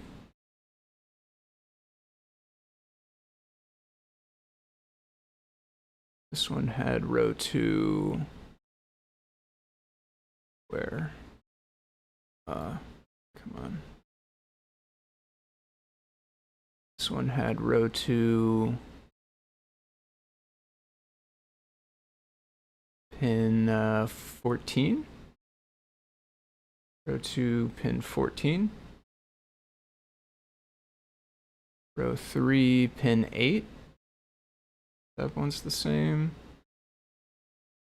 Row 4 is on pin 9, 10, 11, 12. 4 on 12. Row 5 is on pin 1. Yep. Row 6 is on pin 7. Yep. Row 7 is on pin 2. That matches. And then row 8 is on pin, let's see, 7, 6, 5. Row 8 is on pin 5, which does match. And so the one column pin that I currently have connected,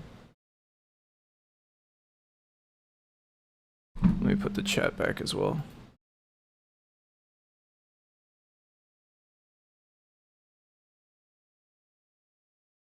We need to swap rows and columns. Should be fine. Maybe just connect R1, C1. See what happens. Like unconnect everything except R1 and C1.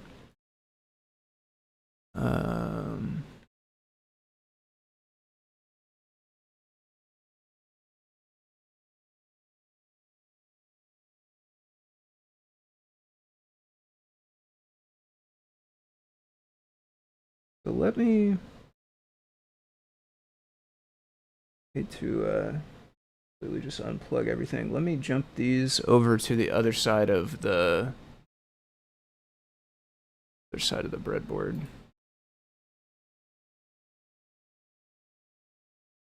Try to do it as much as I can on camera, but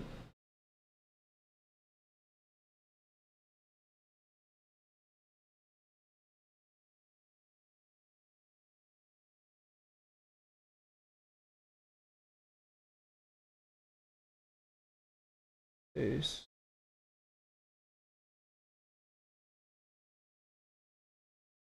Space.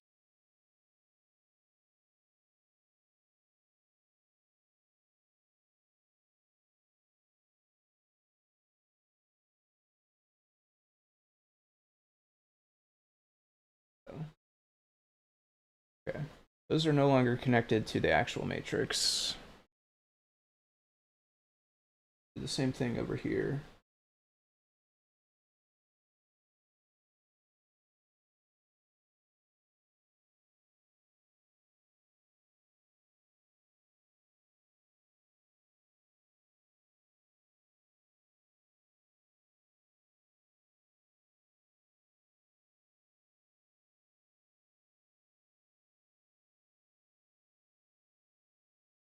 Okay.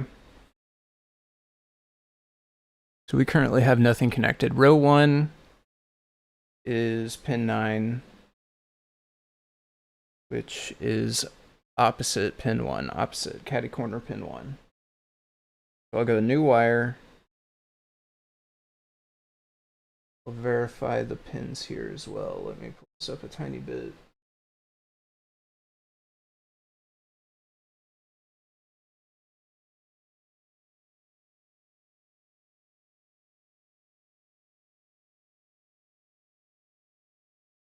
That is plugged into pin 9, which is row 1.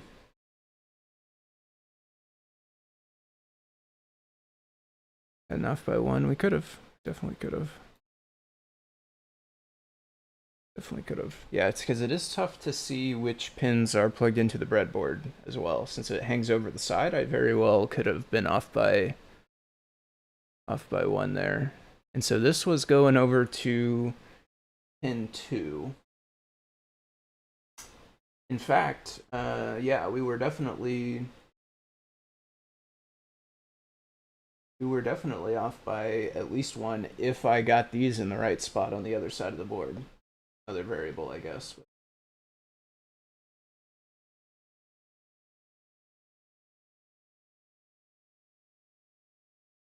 Okay. Row 1 is connected to pin 2. So let's do column 1. Column 1 is pin 16, 15, 14, 13. Does that match the datasheet? Let's check that as well. Column 1 says pin 13.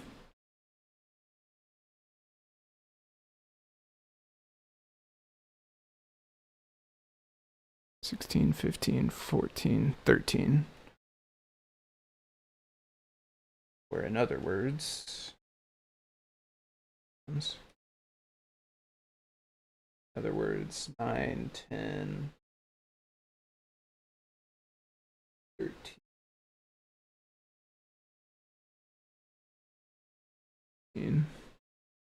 Which goes, column 1 is not labeled in this one, right? Because we did rows only. But I guess it would it be segment A? Which is pin 14?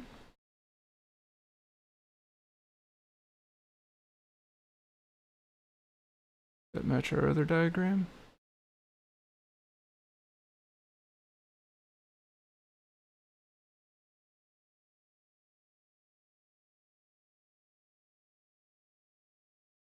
"13.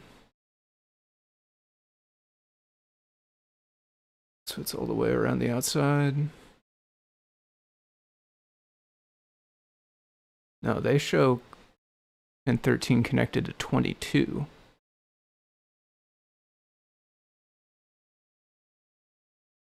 Segment A.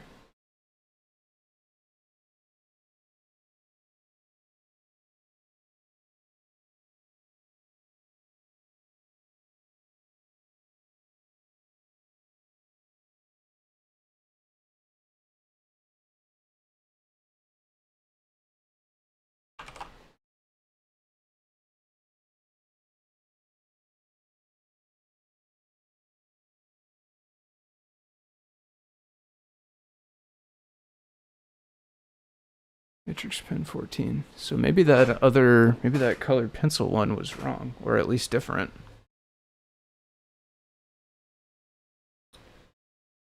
And 14 would be 12, 13, 14.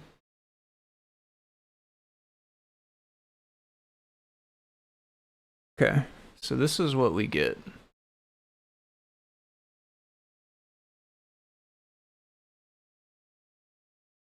And is this still running? This is still running, and we're not blinking anymore either. We have no blinking.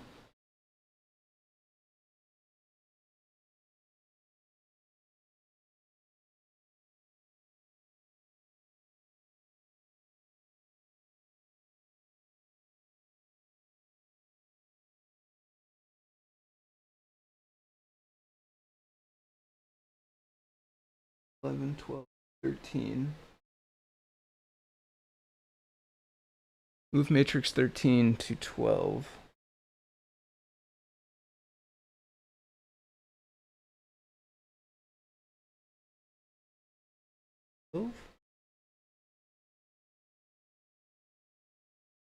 So I moved the wire that was in matrix 13 is now in matrix 12, and now we have no light.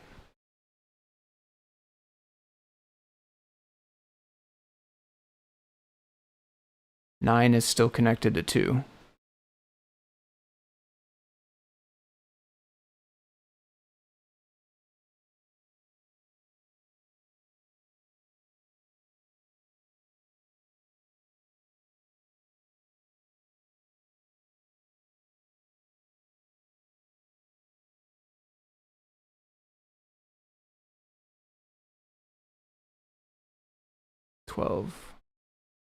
So I suppose that makes sense, though, if it was not...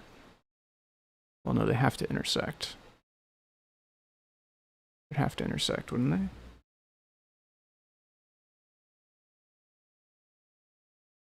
they? 9, 10, 11, 12. Let me double check one more time. This is actually 9.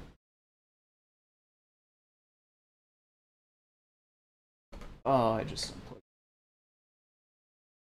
I can just sure that it's...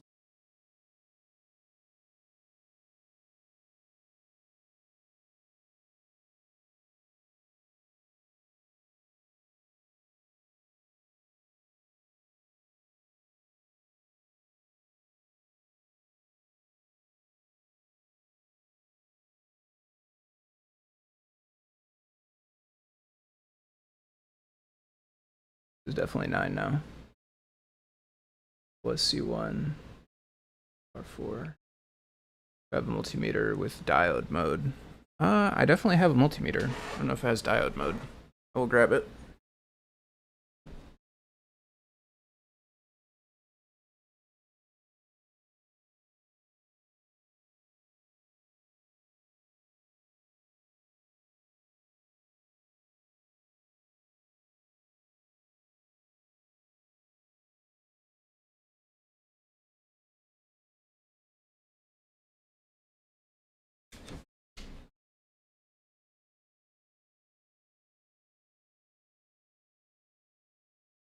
Is one of these diode mode? Is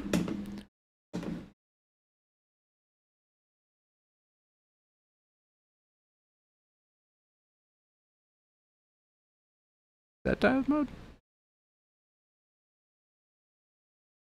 I think that's a diode icon, maybe. I don't know my icons very well, though. Yeah, okay.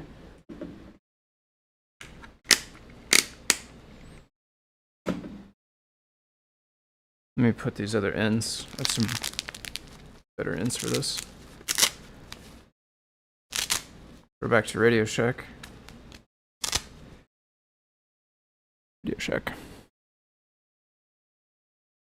Let's see, breadboard ones.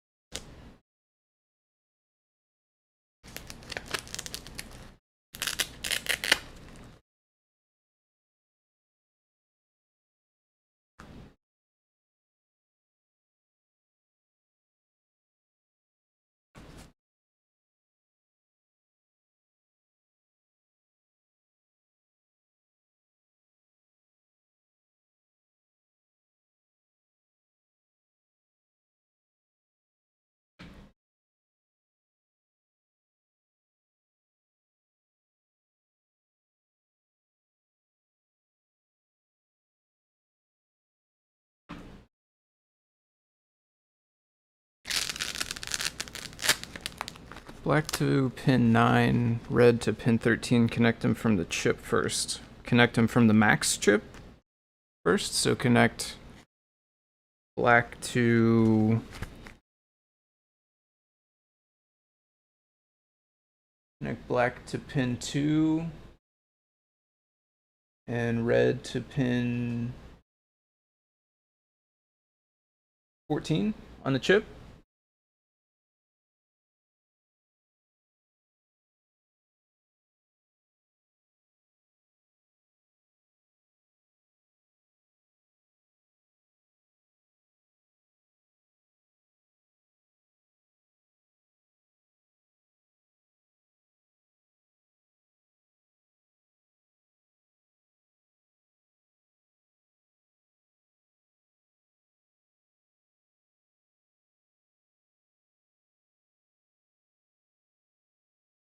Didn't have these right anyway. Maybe I don't need to save them.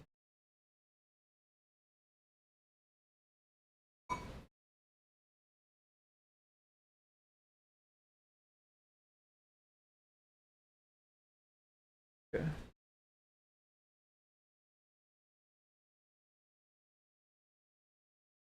None of those are actually connected anymore, but they are in the same rows.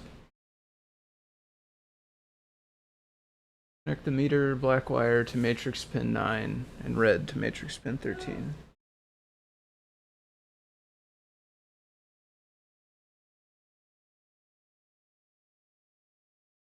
Black wire, matrix pin 9, red wire, matrix pin 9, 10, 11, 13.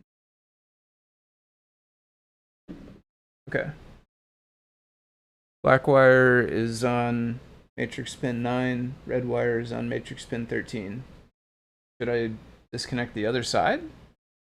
Actually, all of the other side is disconnected already because it's on the far side of the breadboard. Yeah, so nothing on this side is actually connected to the chip anymore.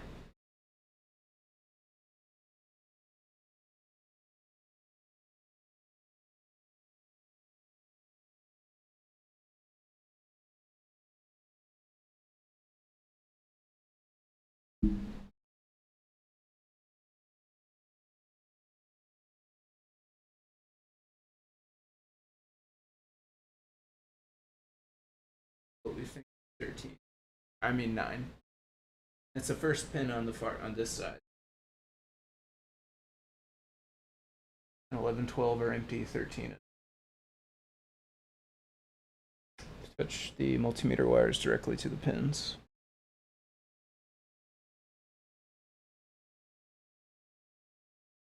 That will be tougher.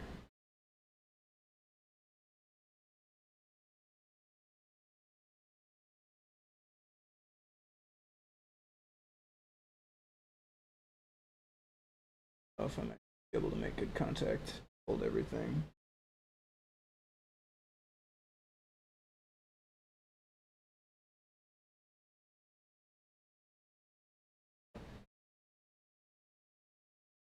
Let me see. Yeah, there are actually.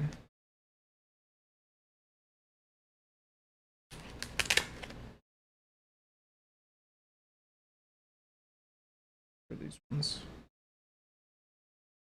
Ah, yes, this will be much easier to do this way. Without the breadboard.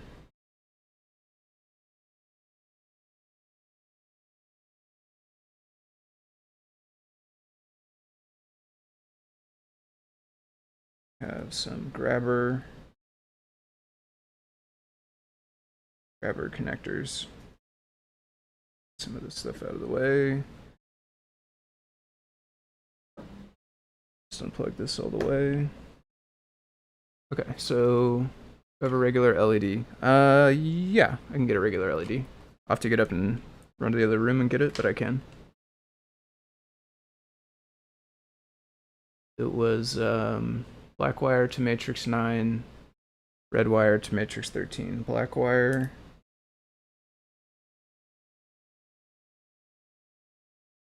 Okay. Black wire. Grab on to matrix 9. Hit a little fluff.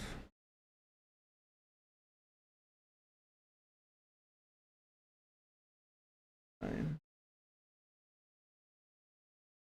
11, 12, 13. Okay.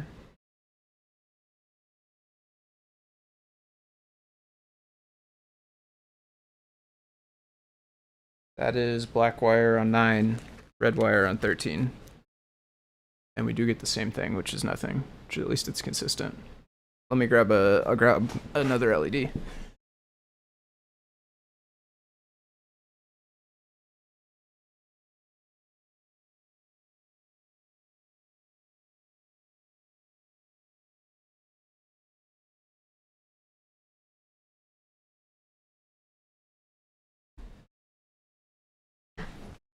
Okay. Regular LED. Long wire, long leg to red, long leg to red, short leg to black. Of this little thing.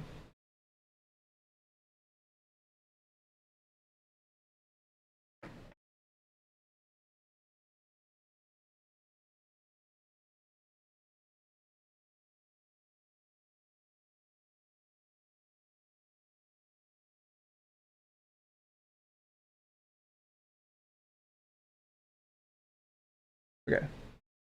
That does turn on. It's probably hard to tell. Oh, I've lost the there we go. It's very faint, but it is on now. So the multimeter is fine. So what if maybe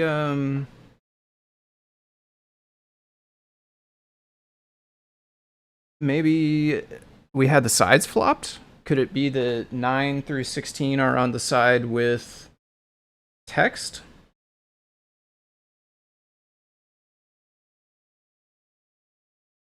Or could it be maybe that 9... Maybe we had the sides wrong? Could 9 be on the right side here?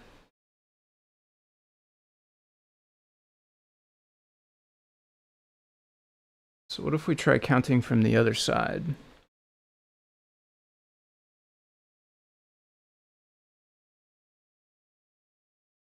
Basically, like, if we find the right 2 pins, we'll turn on a light in the corner. Is that right? Let me turn this light back on.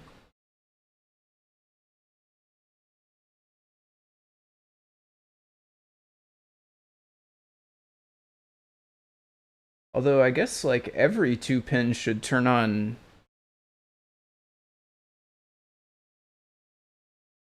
Every 2 pins should turn on something, shouldn't they? So the fact that we had it connected to what we think were 9 and 13 and that nothing turned on. Oh, but no, not every 2 pins. Because we could have 2 anodes or 2 cathodes. And then nothing would turn on.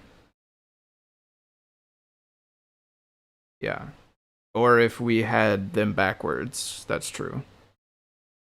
Nothing would turn on. Okay, so that does make sense. Okay, so let's say maybe... Let's see if we did red. So let's say maybe 9 is on the other side. Let's try this. 9. Say this maybe would be 9. 10, 11, 12.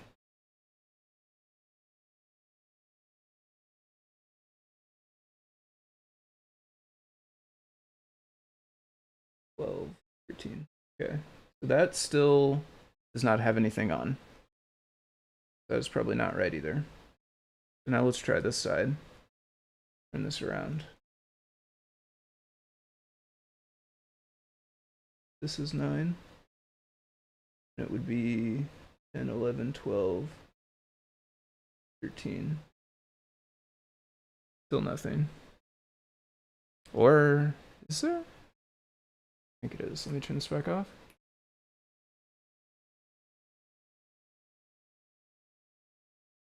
There is something. Okay.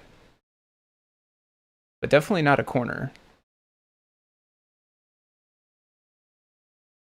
Definitely not a corner.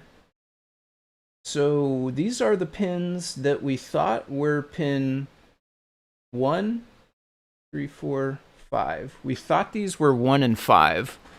If these are actually 1 and 5,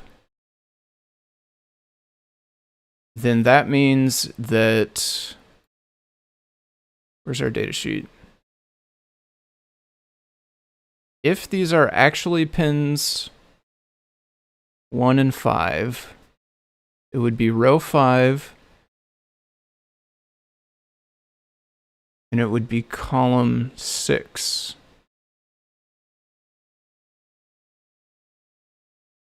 No. Yeah. Pin 1 is row 5, pin 6 is column 5. Did I just do that? Did I just do that wrong? I'm getting myself confused. Okay, yeah, we need pin 5, not pin 6. That's what I did wrong. Pin 1 is row 5. So pin 5, this actually says pin 5 would be row 8. So that means we know this is not 1 and 5, right?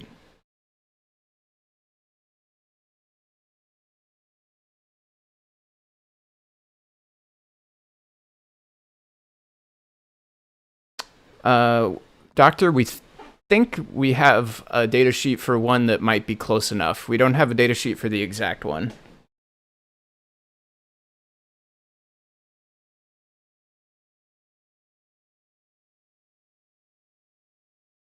I'm gonna put this back.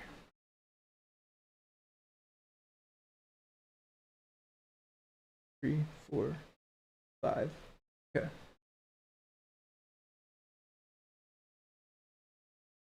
Yeah. Yeah. But I don't know which are rows and which are columns. Well, I guess I know this is the edge with the writing on it. So do we think that columns would be perpendicular to the edge with the writing on it? Because if so, then we have column 1 and we have row 1, 2, 3, 4, 5.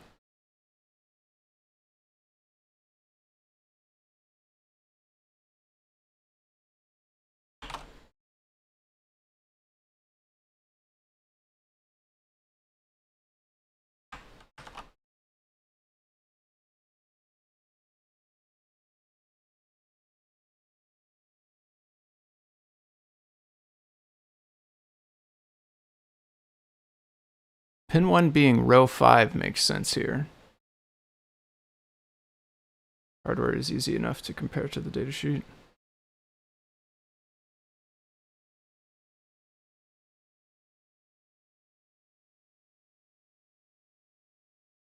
So what we actually ended up with was, if these are rows, if this is in the right orientation where horizontal is rows and vertical is in columns, and if this is 1, 1 in the corner up here, then we ended up with row 5, column 1. But I don't know if those things are true. Right? I don't know if these are actually columns and if these are actually rows, and even if they are, I don't know if this is 1, 1. But if those things are true, then what we have are pins 1 and 13. But that doesn't make sense, right? Because pin 1 and 13 are not on the same side. So yeah, those can't be the rows and columns. Or else this can't be 1, 1.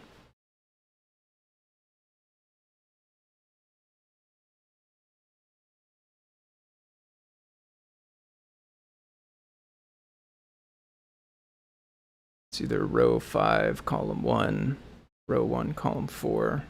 All right, it could be upside down.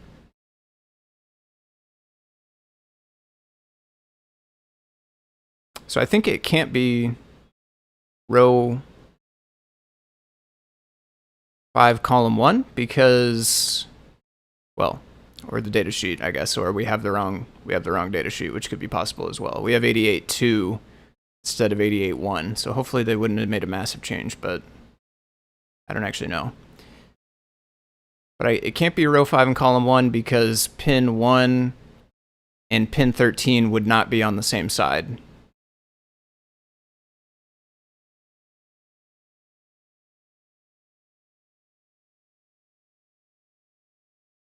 So let's look at it this way. If it was row 8, column 3, 4, 5. If it was row 8, column 5. Yeah, see you, Dishipu. Hey, thanks again for all the help. I really appreciate it. You've been a huge help. So have a good night, and thank you. So if this was row 8 and column 5,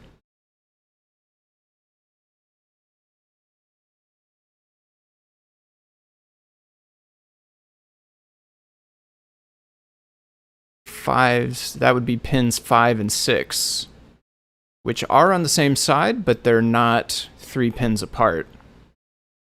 So that can also not be the orientation.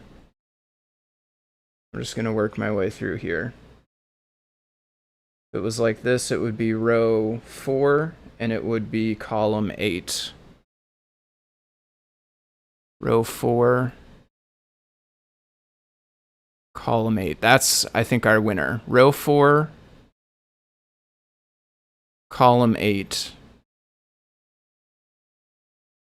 12, 13, 14, 15, 3 blanks, which is what we have. 16. This is our winner.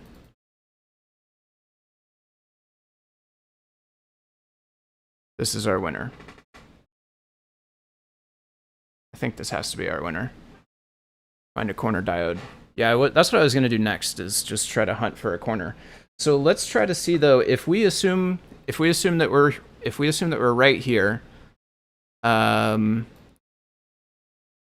Let's say we wanted to try to get this corner. We should be able to do that by leaving 16, which is the one that's on the red, which is currently red. The one that's on the edge is what I meant to say.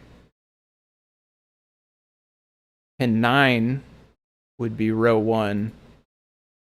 And 9 would be the first pin in the same row of pins that 16 is. Aha, we did it. That's the corner. Okay, so this is 16. This is 9. What am I gonna do here? I'm gonna do this. I'm gonna set this here for a minute. We can see the writing. It's not like super clear, but we can see it. Yeah. Let's go here. Can I still see it if I put this? Yeah, we can't see the light up anymore though, which I kind of like the light up. Let's do it this way. Screenshot this. Copy. GIMP. Paste. Text. White. 16. Wow, that's kind of big.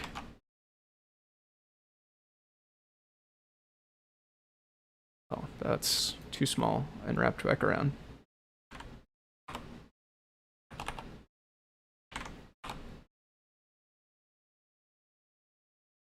Okay.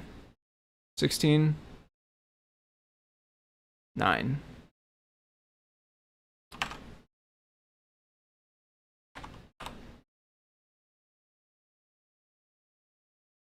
Okay. What do we have? Okay, why is the box for it so small? Oh.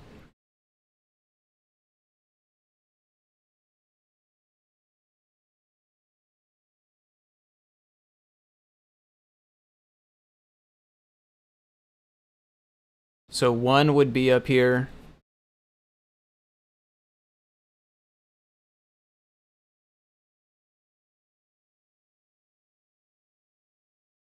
Let me make this some more, like,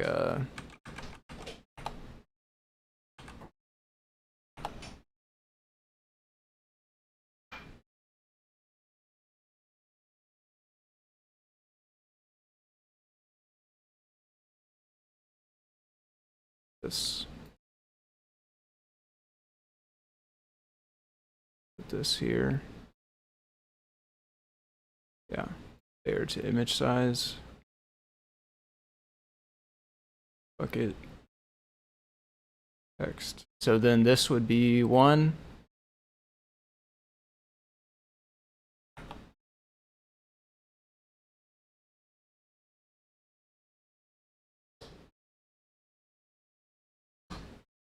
Of course, this has not saved the color or size.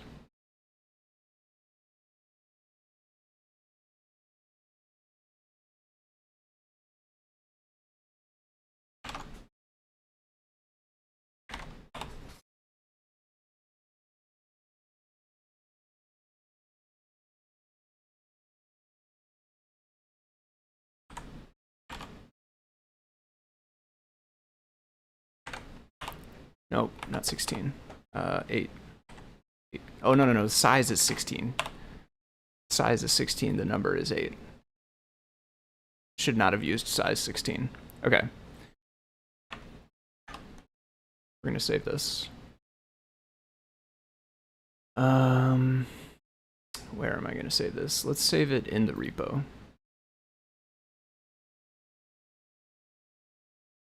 I just want to check it in.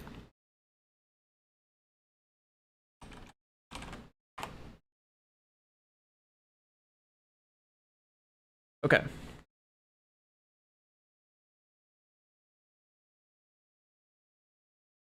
Let me make sure that's saved. So with this information, we can find out the rest of the pins, and then we can make another attempt to connect everything. But I think it will have to be tomorrow. I'm going to check and make sure that this got saved. Then I'm going to check on that issue to see if Carter ever said anything else. And then I think I'm going to call it a night. What am I looking for? Home.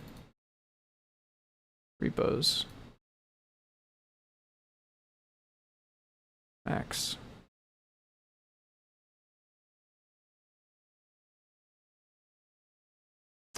Yes. Yes, it was upside down.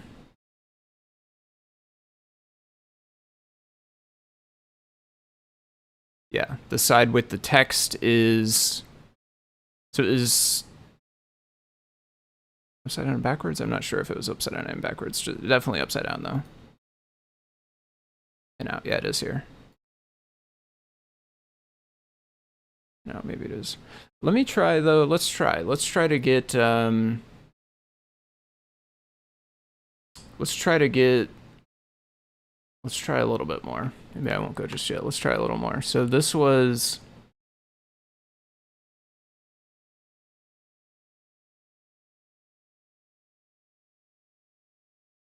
This was row 1, column 8. So the actual orientation of the rows and the columns go this way.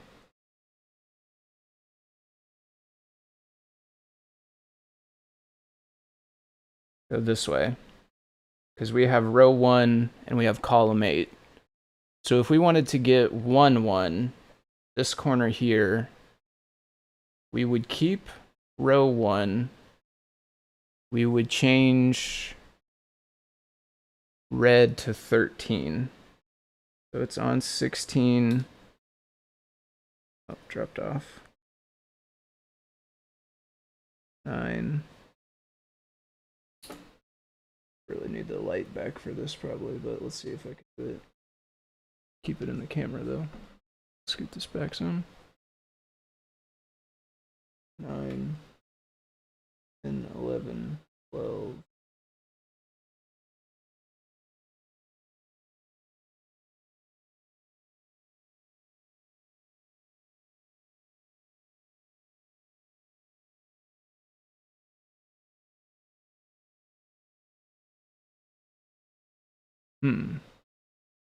That doesn't seem right. Did I get 10 maybe? If I got 10, then that would be right. Wait. No. 12. No? I don't know.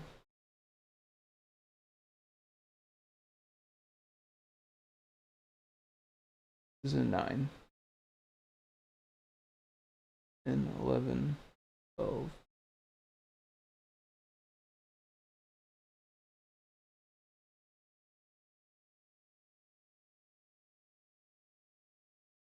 Yeah. This definitely has 3 spaces between. And we think that black is on 9. So this matrix is also wrong.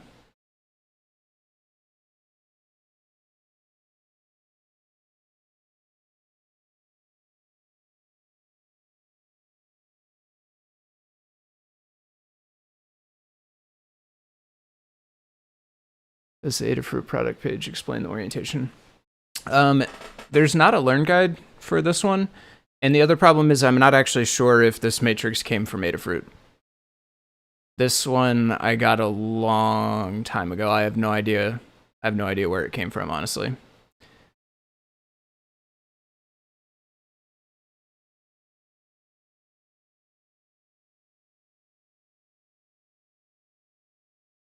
So what did we end up with here? We ended up with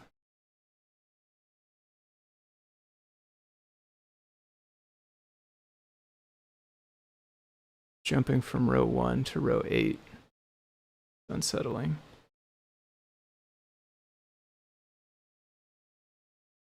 May have to map the pins. Yeah, just run through all of them, I guess.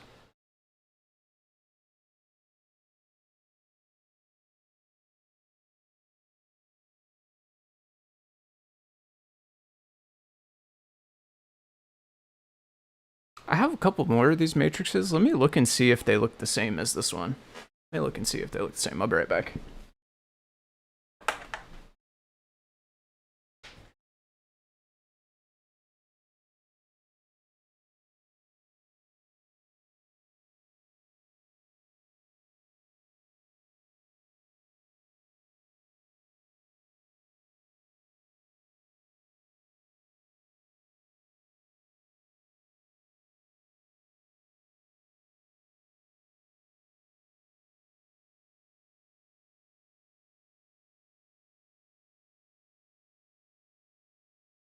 Okay, they do look the same. They have the same part number and everything. They're squares the same way. They look, everything looks the same.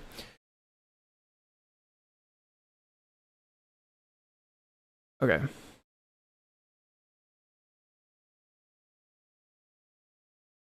So we know this cannot be right. We know this matrix is not the same as what we have.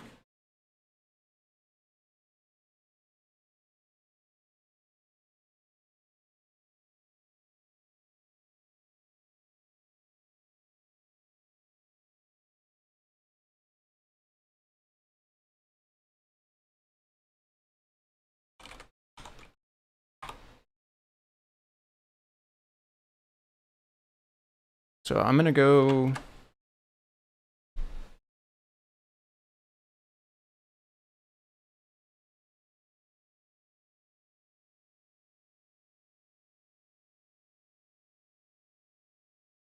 back to here.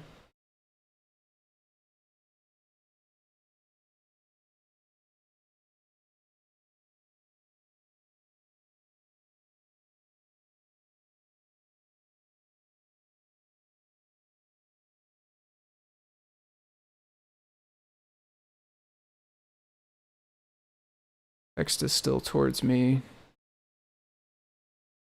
So we currently have pins 9 and 16.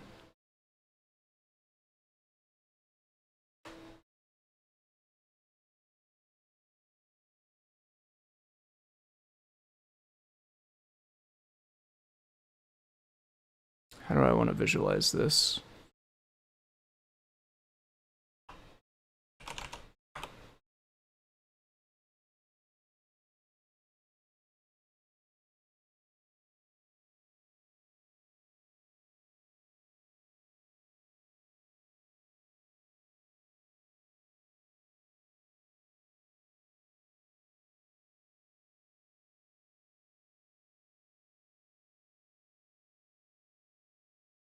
R1C8.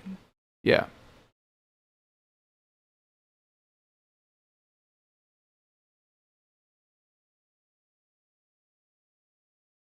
Yeah. I think I want this. Do like this.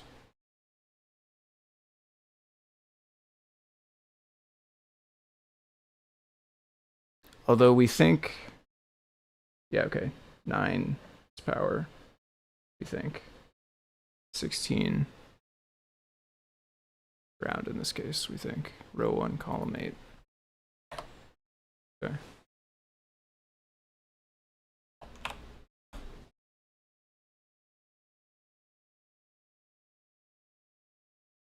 So I'm going to keep 9. I'm going to keep 9, and we're just going to map.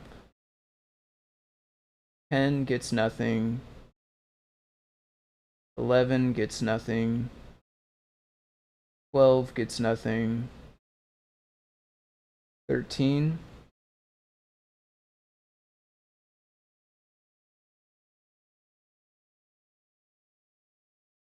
Gets still column 8. Let's see, it would be above, I guess.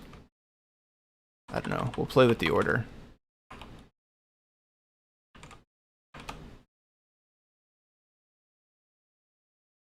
Still 9. 13 gets still column 8, but row 4. Still column 8, but row 4.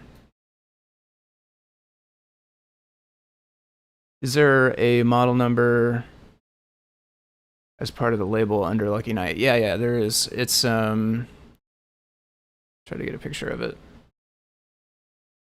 Let me put the light back, though, because you're not going to be able to read it. It is, I read it out a little while ago. I don't remember what it was, though, off the top of my head. Let's see here.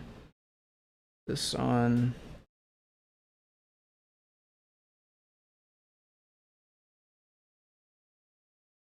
So on the top row, it has Lucky Light M120622.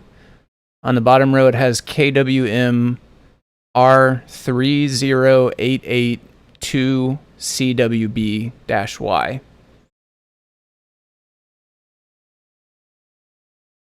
R3088 30882 CWB-Y.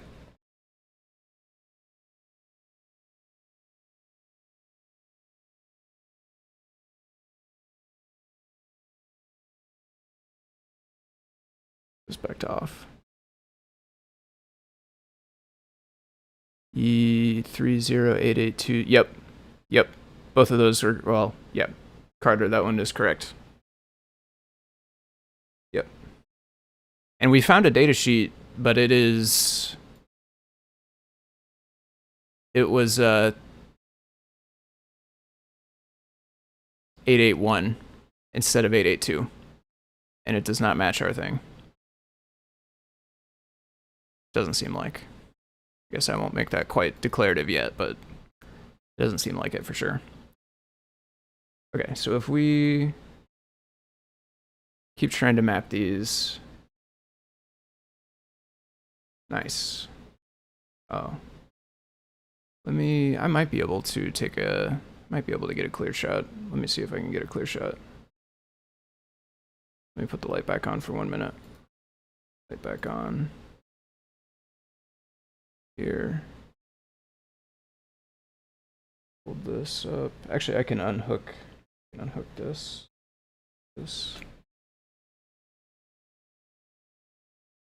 I can even play with this focus some, maybe.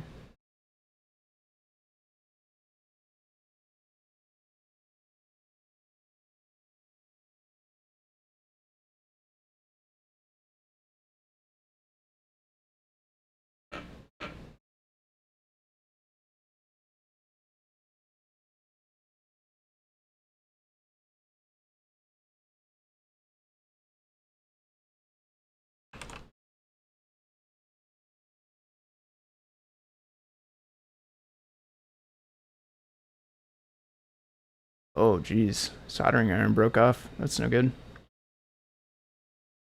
Yeah, it's very possible they did not come from Adafruit. I don't have any recollection where they came from. The chip, the Max chip, was in an Adafruit baggie, so I'm pretty sure the Max chip itself came from Adafruit, possibly through a reseller. I don't know at this point. The matrices, though, I have no idea. I have no idea if they did or not. I kind of suspect not. I don't think they're in a they're not in a baggie with an Adafruit part number, I don't think.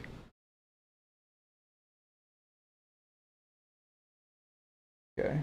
We had 9. What we're calling 9 right now, at least.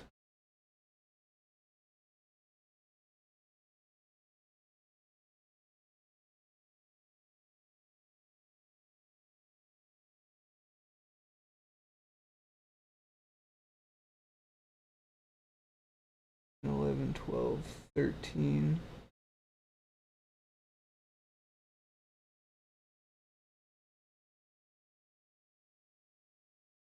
And then we were the other way around. So this was column 8, row 4, which we have correct. So let's try 9, 13, 14. Just have to keep everything connected here. Untangle some wires.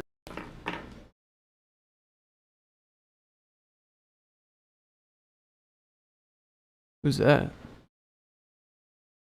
I would not recommend clicking that if nobody knows who that's from or can't read it. I can't read it.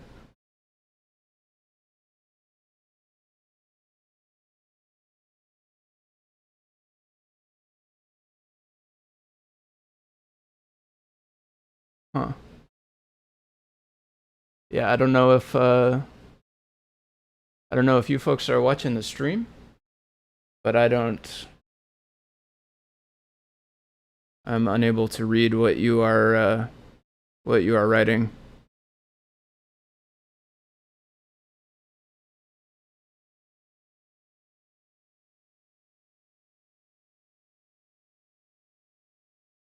I do appreciate if you're trying to help, though. Ah, well, that's not very helpful.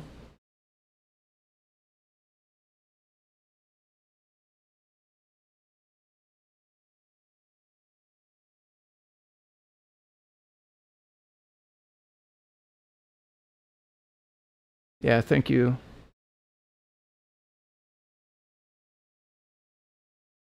Whoever took care of that, if you're watching.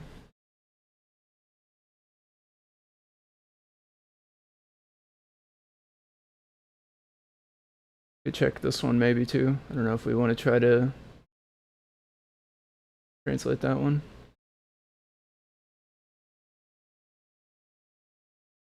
Or is that doctor you translated it and that's what you got, I guess?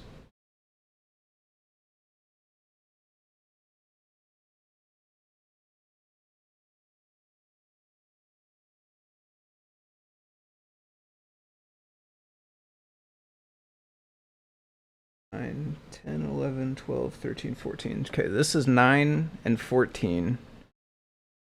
And I have it flipped the way around that it goes.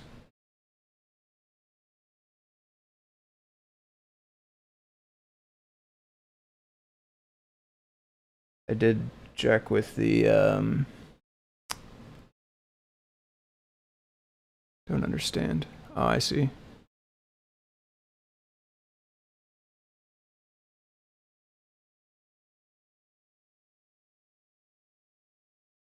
Okay, Bean. Maybe translated their own message back to good. Let me get the focus.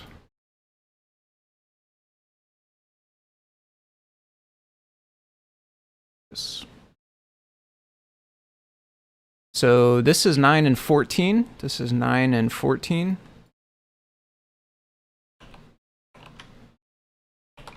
And it is row 3, column 8. Column 8. I see.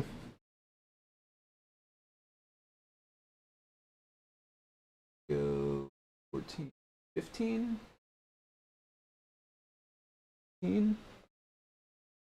That's row 2, column 8. This is 14. This should be 14. 15. Row 2, column 8.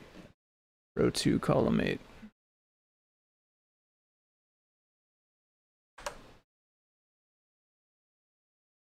Okay. And then 9, 16 we already did. And none of the rest of these, 9, 10, 11, and 12, don't light anything up. So those must all be on the same side.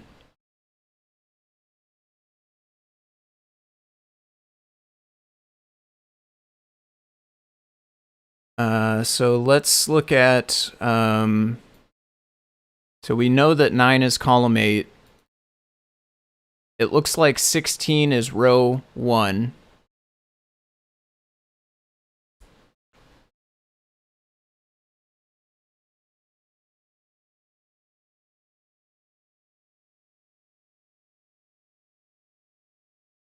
So let's try to find, should we try to find column 1? Or should we just keep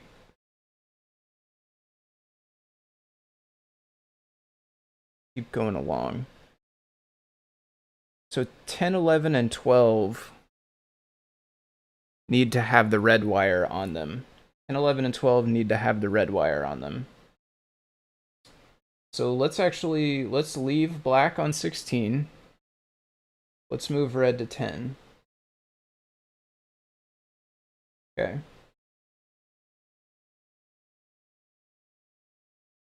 So we got row 1, column 7.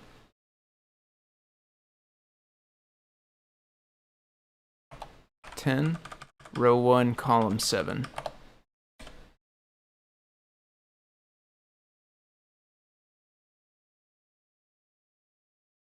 I kicked. Yeah, we have excellent mods. Excellent mods. Thank you to the mods. I don't know whoever did it if they're watching, but certainly thank you. And yes, we have very good mods in this community, which is one of the best things about the community for sure. So we got 10, 16. Do we want to keep going with 10? Yeah, I guess let's keep going with 10. And 15.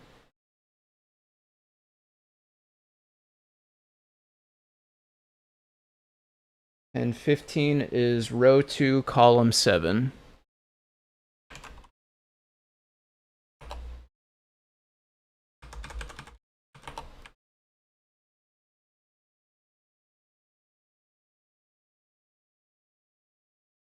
That makes sense? Is that right? 16? Yeah. Okay. 14. 10, 14. Row 3, column 7. So this makes sense, though. This makes sense because, yeah. 10, row 3, column 7. So 10, 13, this is going to be row 4, column 7, right? If everything continues on, then this would be row 4, column 7.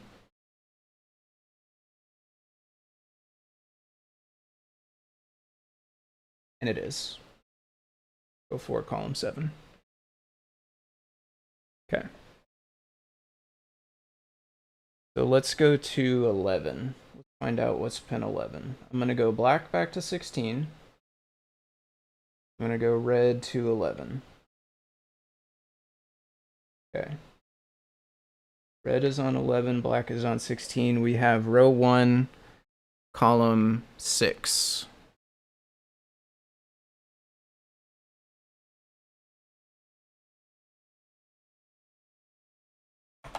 Row 1, column 6. So these are probably all going to be column 6.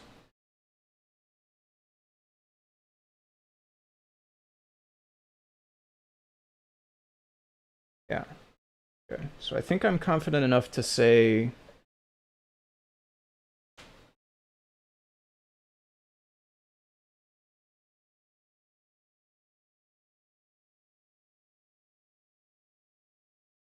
column 6, 11, and this should actually be up here. Okay, so that's repeating. I think I'm confident enough to say these would be this.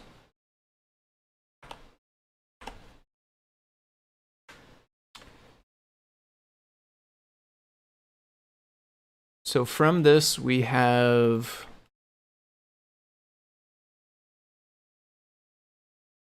let me catch up a little bit.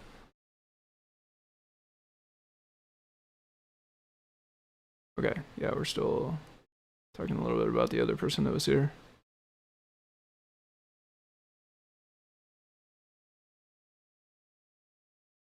Okay. Yeah. So we have, currently we have, we know that pin 9 is column 8. Pin 9 is column 8. Pin 9 equals column 8. We know that pin 10 is column 7. I'll put these in order of columns, I guess. Pin 10, column 7. And we know that pin 11 is column 6. Pin 11 is column 6. And then we also know that, put rows up here, we also know that pin 13 is row 4. I mean, let's start at row 1, I guess. Pin 16 is row 1. Pin 16 is row 1. Pin 15 is row 2. Pin 14 is row 3. And pin 13 is row 4. Row 4. Those are the ones we know so far.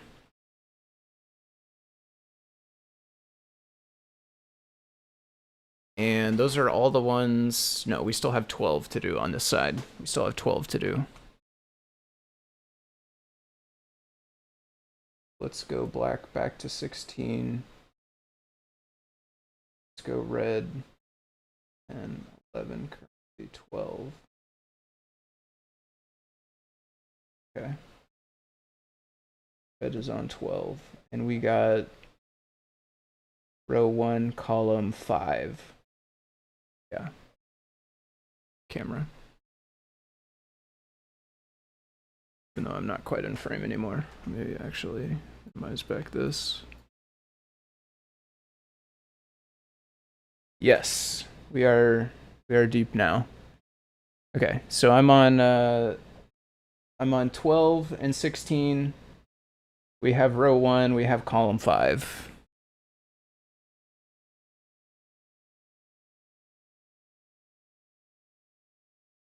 So I'm gonna go 12, 12, 12, 12.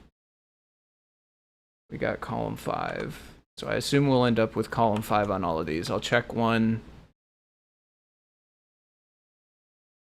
Yeah, I'll check one. We'll make sure it's good.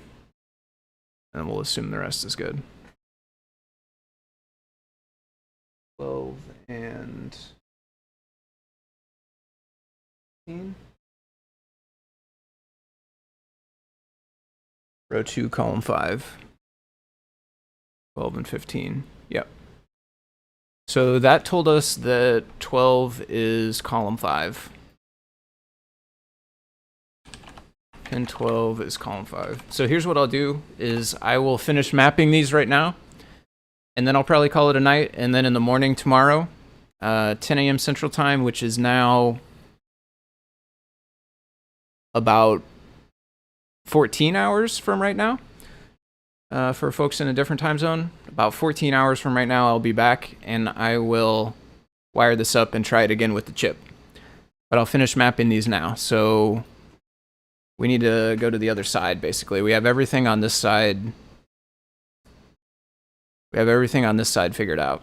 Well, we have everything that we can use only this side for figured out. Yeah.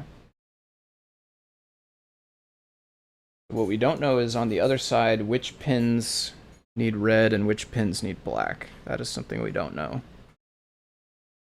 But if nothing lights up, then we know that it's not forward.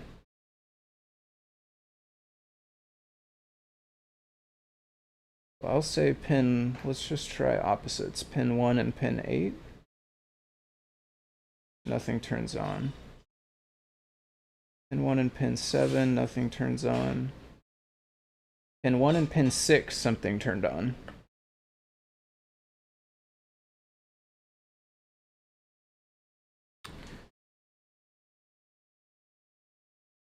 Pin 1 and pin 6.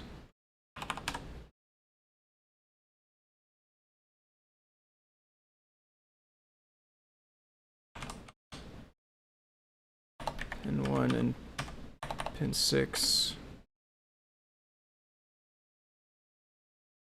We got 2, 3, 4, 5, 6. Row 6, column 1.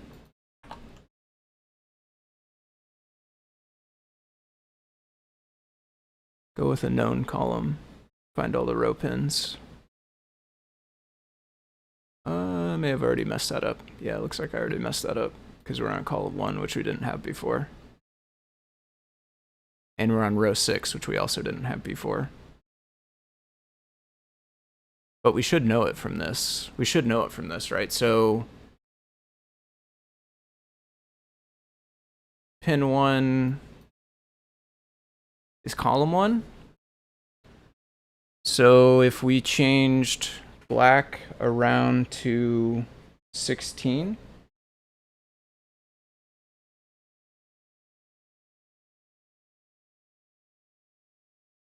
don't get anything. Because 16 is also a column. If we change black around to 9,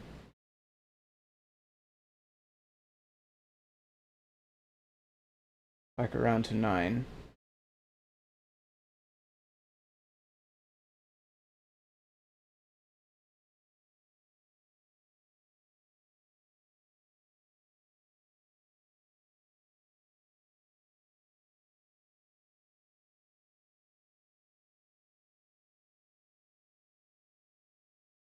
Something's wrong though. Why do we have...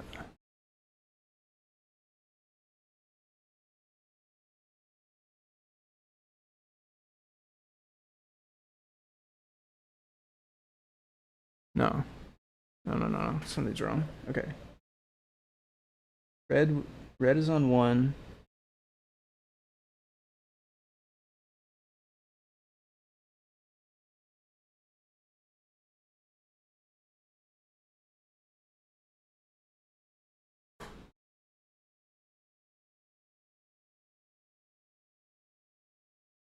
Red is on 1, black is on 9.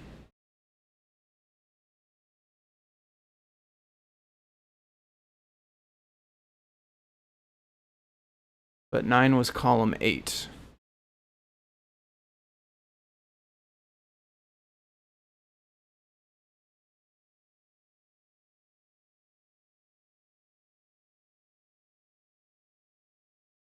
No, I don't like this. That's because it can't be 1, 1, right? Because we had...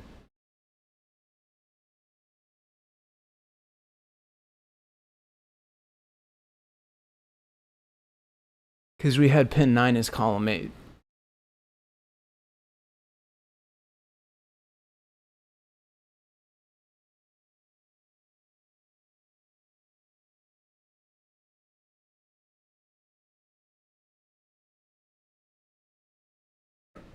Okay. Let me just go back to this. 1, 2 did nothing, 3 did nothing, 4 did nothing, 5 did something. 2, 3, 4, 5.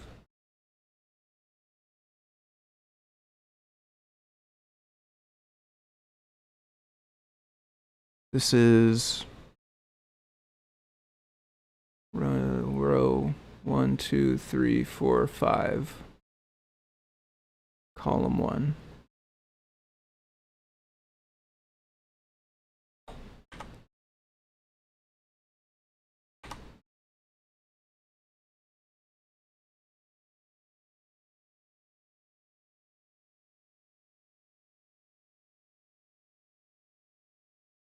Did I flop the orientations?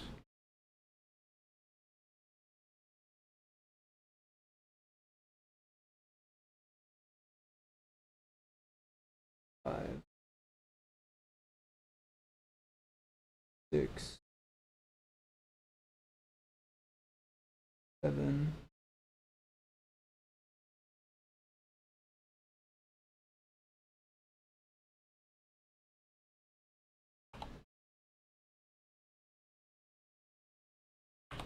So these look like they go in order.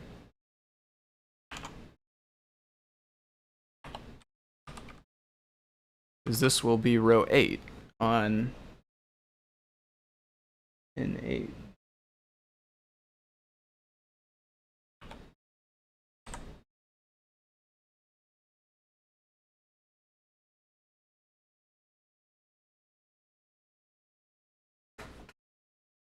Okay.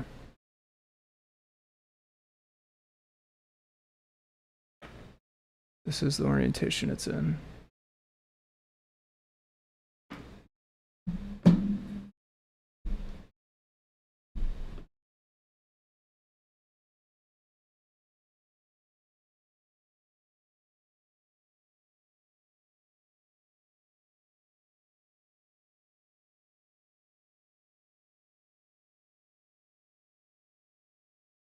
Okay.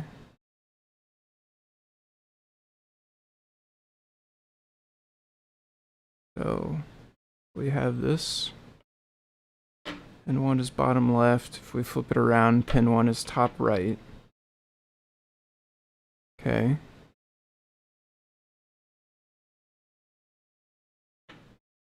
Pin 1 is top right.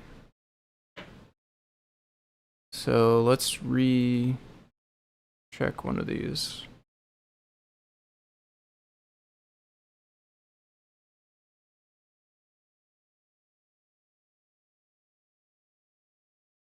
$16.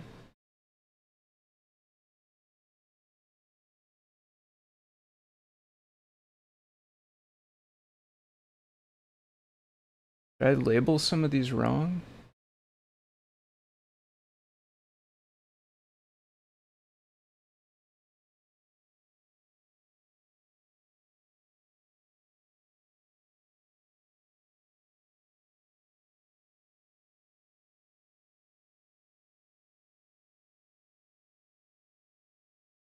Yeah, something got messed up.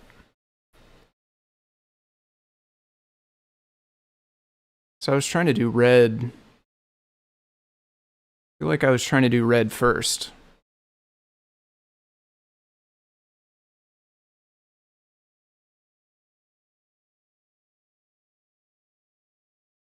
Here, though, it shows I had red plugged into 16.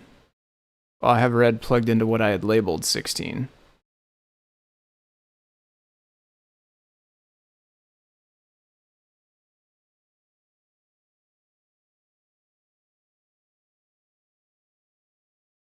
I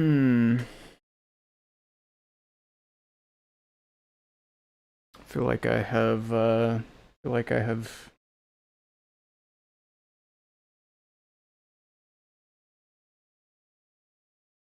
run myself off here.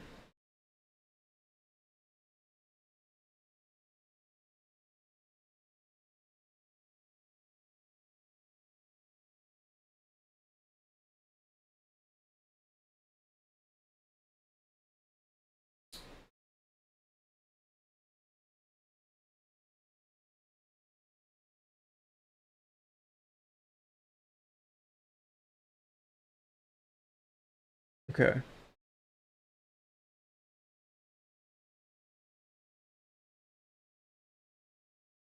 This is the same as it is in the picture.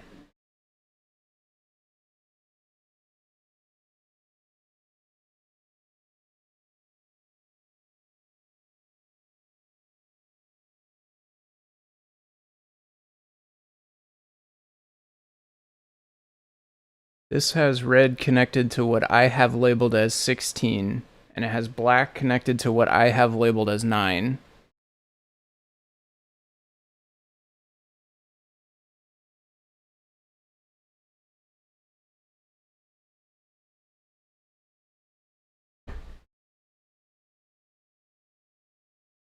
So I was just noting them the other way around. Oh, I'm so confused by now. The pinout picture should have the pins increasing as you go counterclockwise.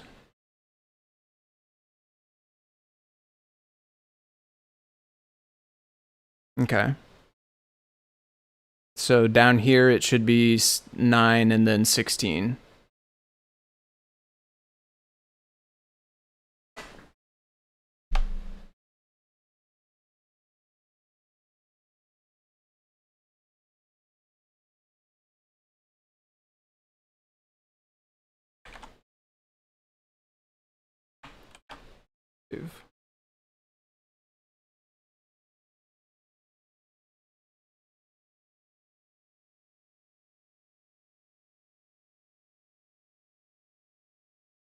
So 9 is actually opposite of 1. So we currently do have red on 9, black on 16. Yeah. Yeah. Okay.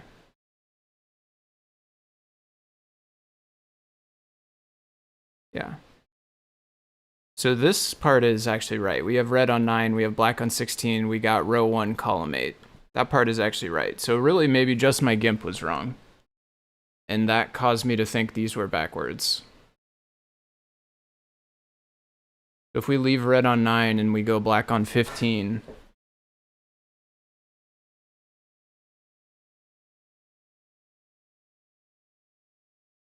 we get row 2, column 8, which is what we have marked. And if we step one more to 14, we get row 3, column 8, which is also what we have marked. Okay. Okay. I think we're back to straight here. So, pin 1 is column 1. Pin 16 is row 1.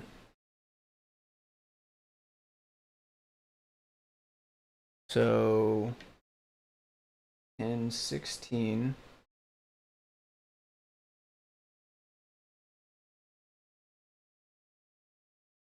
and pin 1 gives us 1, 1, which makes sense.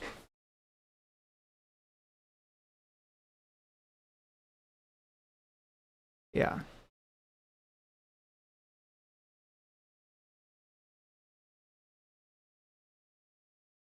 That's right. All of these are right. Are they? Yeah.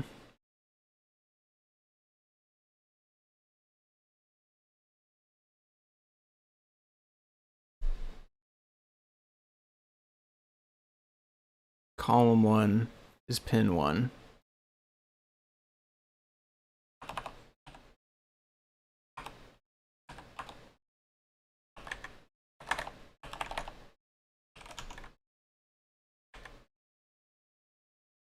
Yeah. I'm gonna try to map the pins. Once I have a pin mapping, I think that's where I'm stopping for the night. Pin 1 is column 1.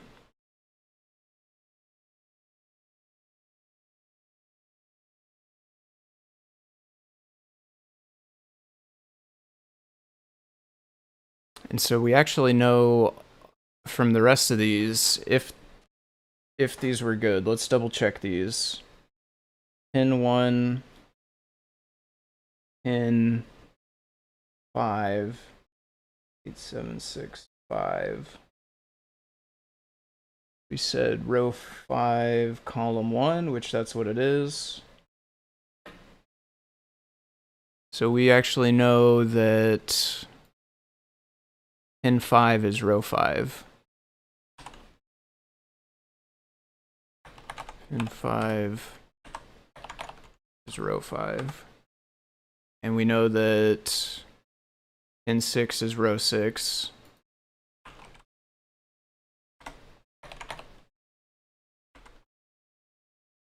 And we also know 7 and 8. Pin 7 is row 7. Pin 8 is row 8.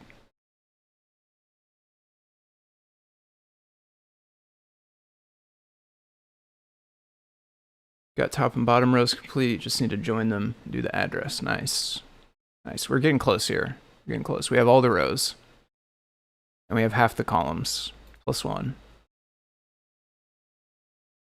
So honestly, probably, hopefully, pin 2 is probably column 2, pin 3 is probably column 3, pin 4 is probably column 4. Those probably match, the same way these match.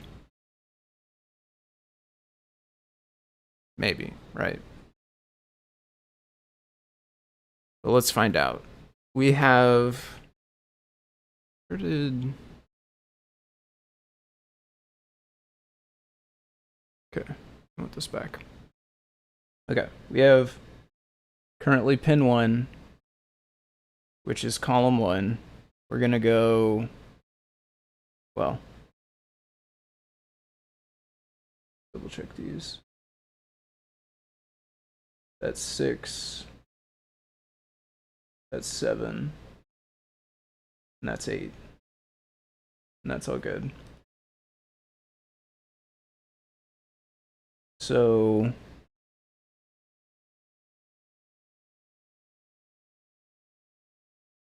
row 16, pin 16 rather, pin 16, that's row 1, pin 2, that's column 2. So pin 2 is column 2 because pin 16 is row 1. Yeah. Pin 3 is probably going to be column 3. Yep. Pin 3, column 3. Pin 4 is probably going to be column 4. Yeah. Okay. Pin 4, column 4. Okay. Okay, we have the full mapping.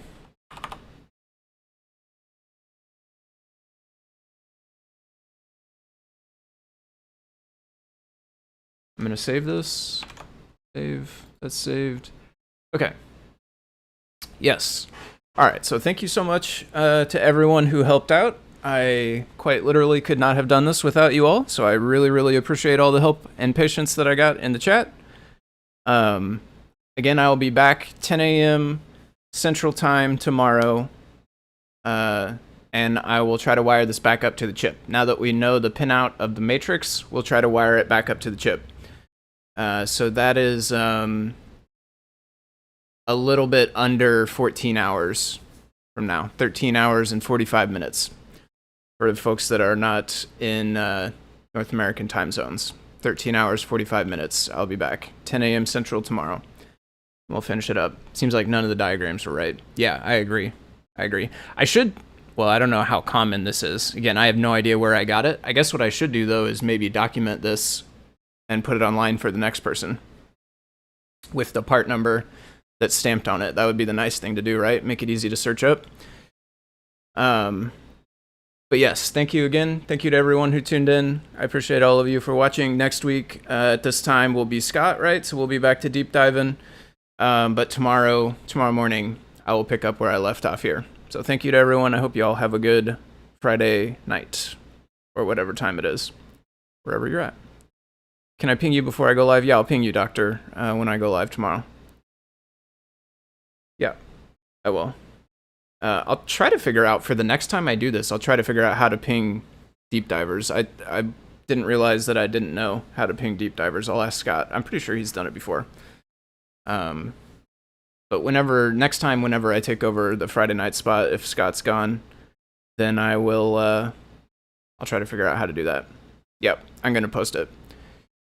I'll make a new repo right now. I'll just make a temporary spot to hold it all. I'll make a new repo and post the pin out. But alrighty, folks, good night. Thank you again.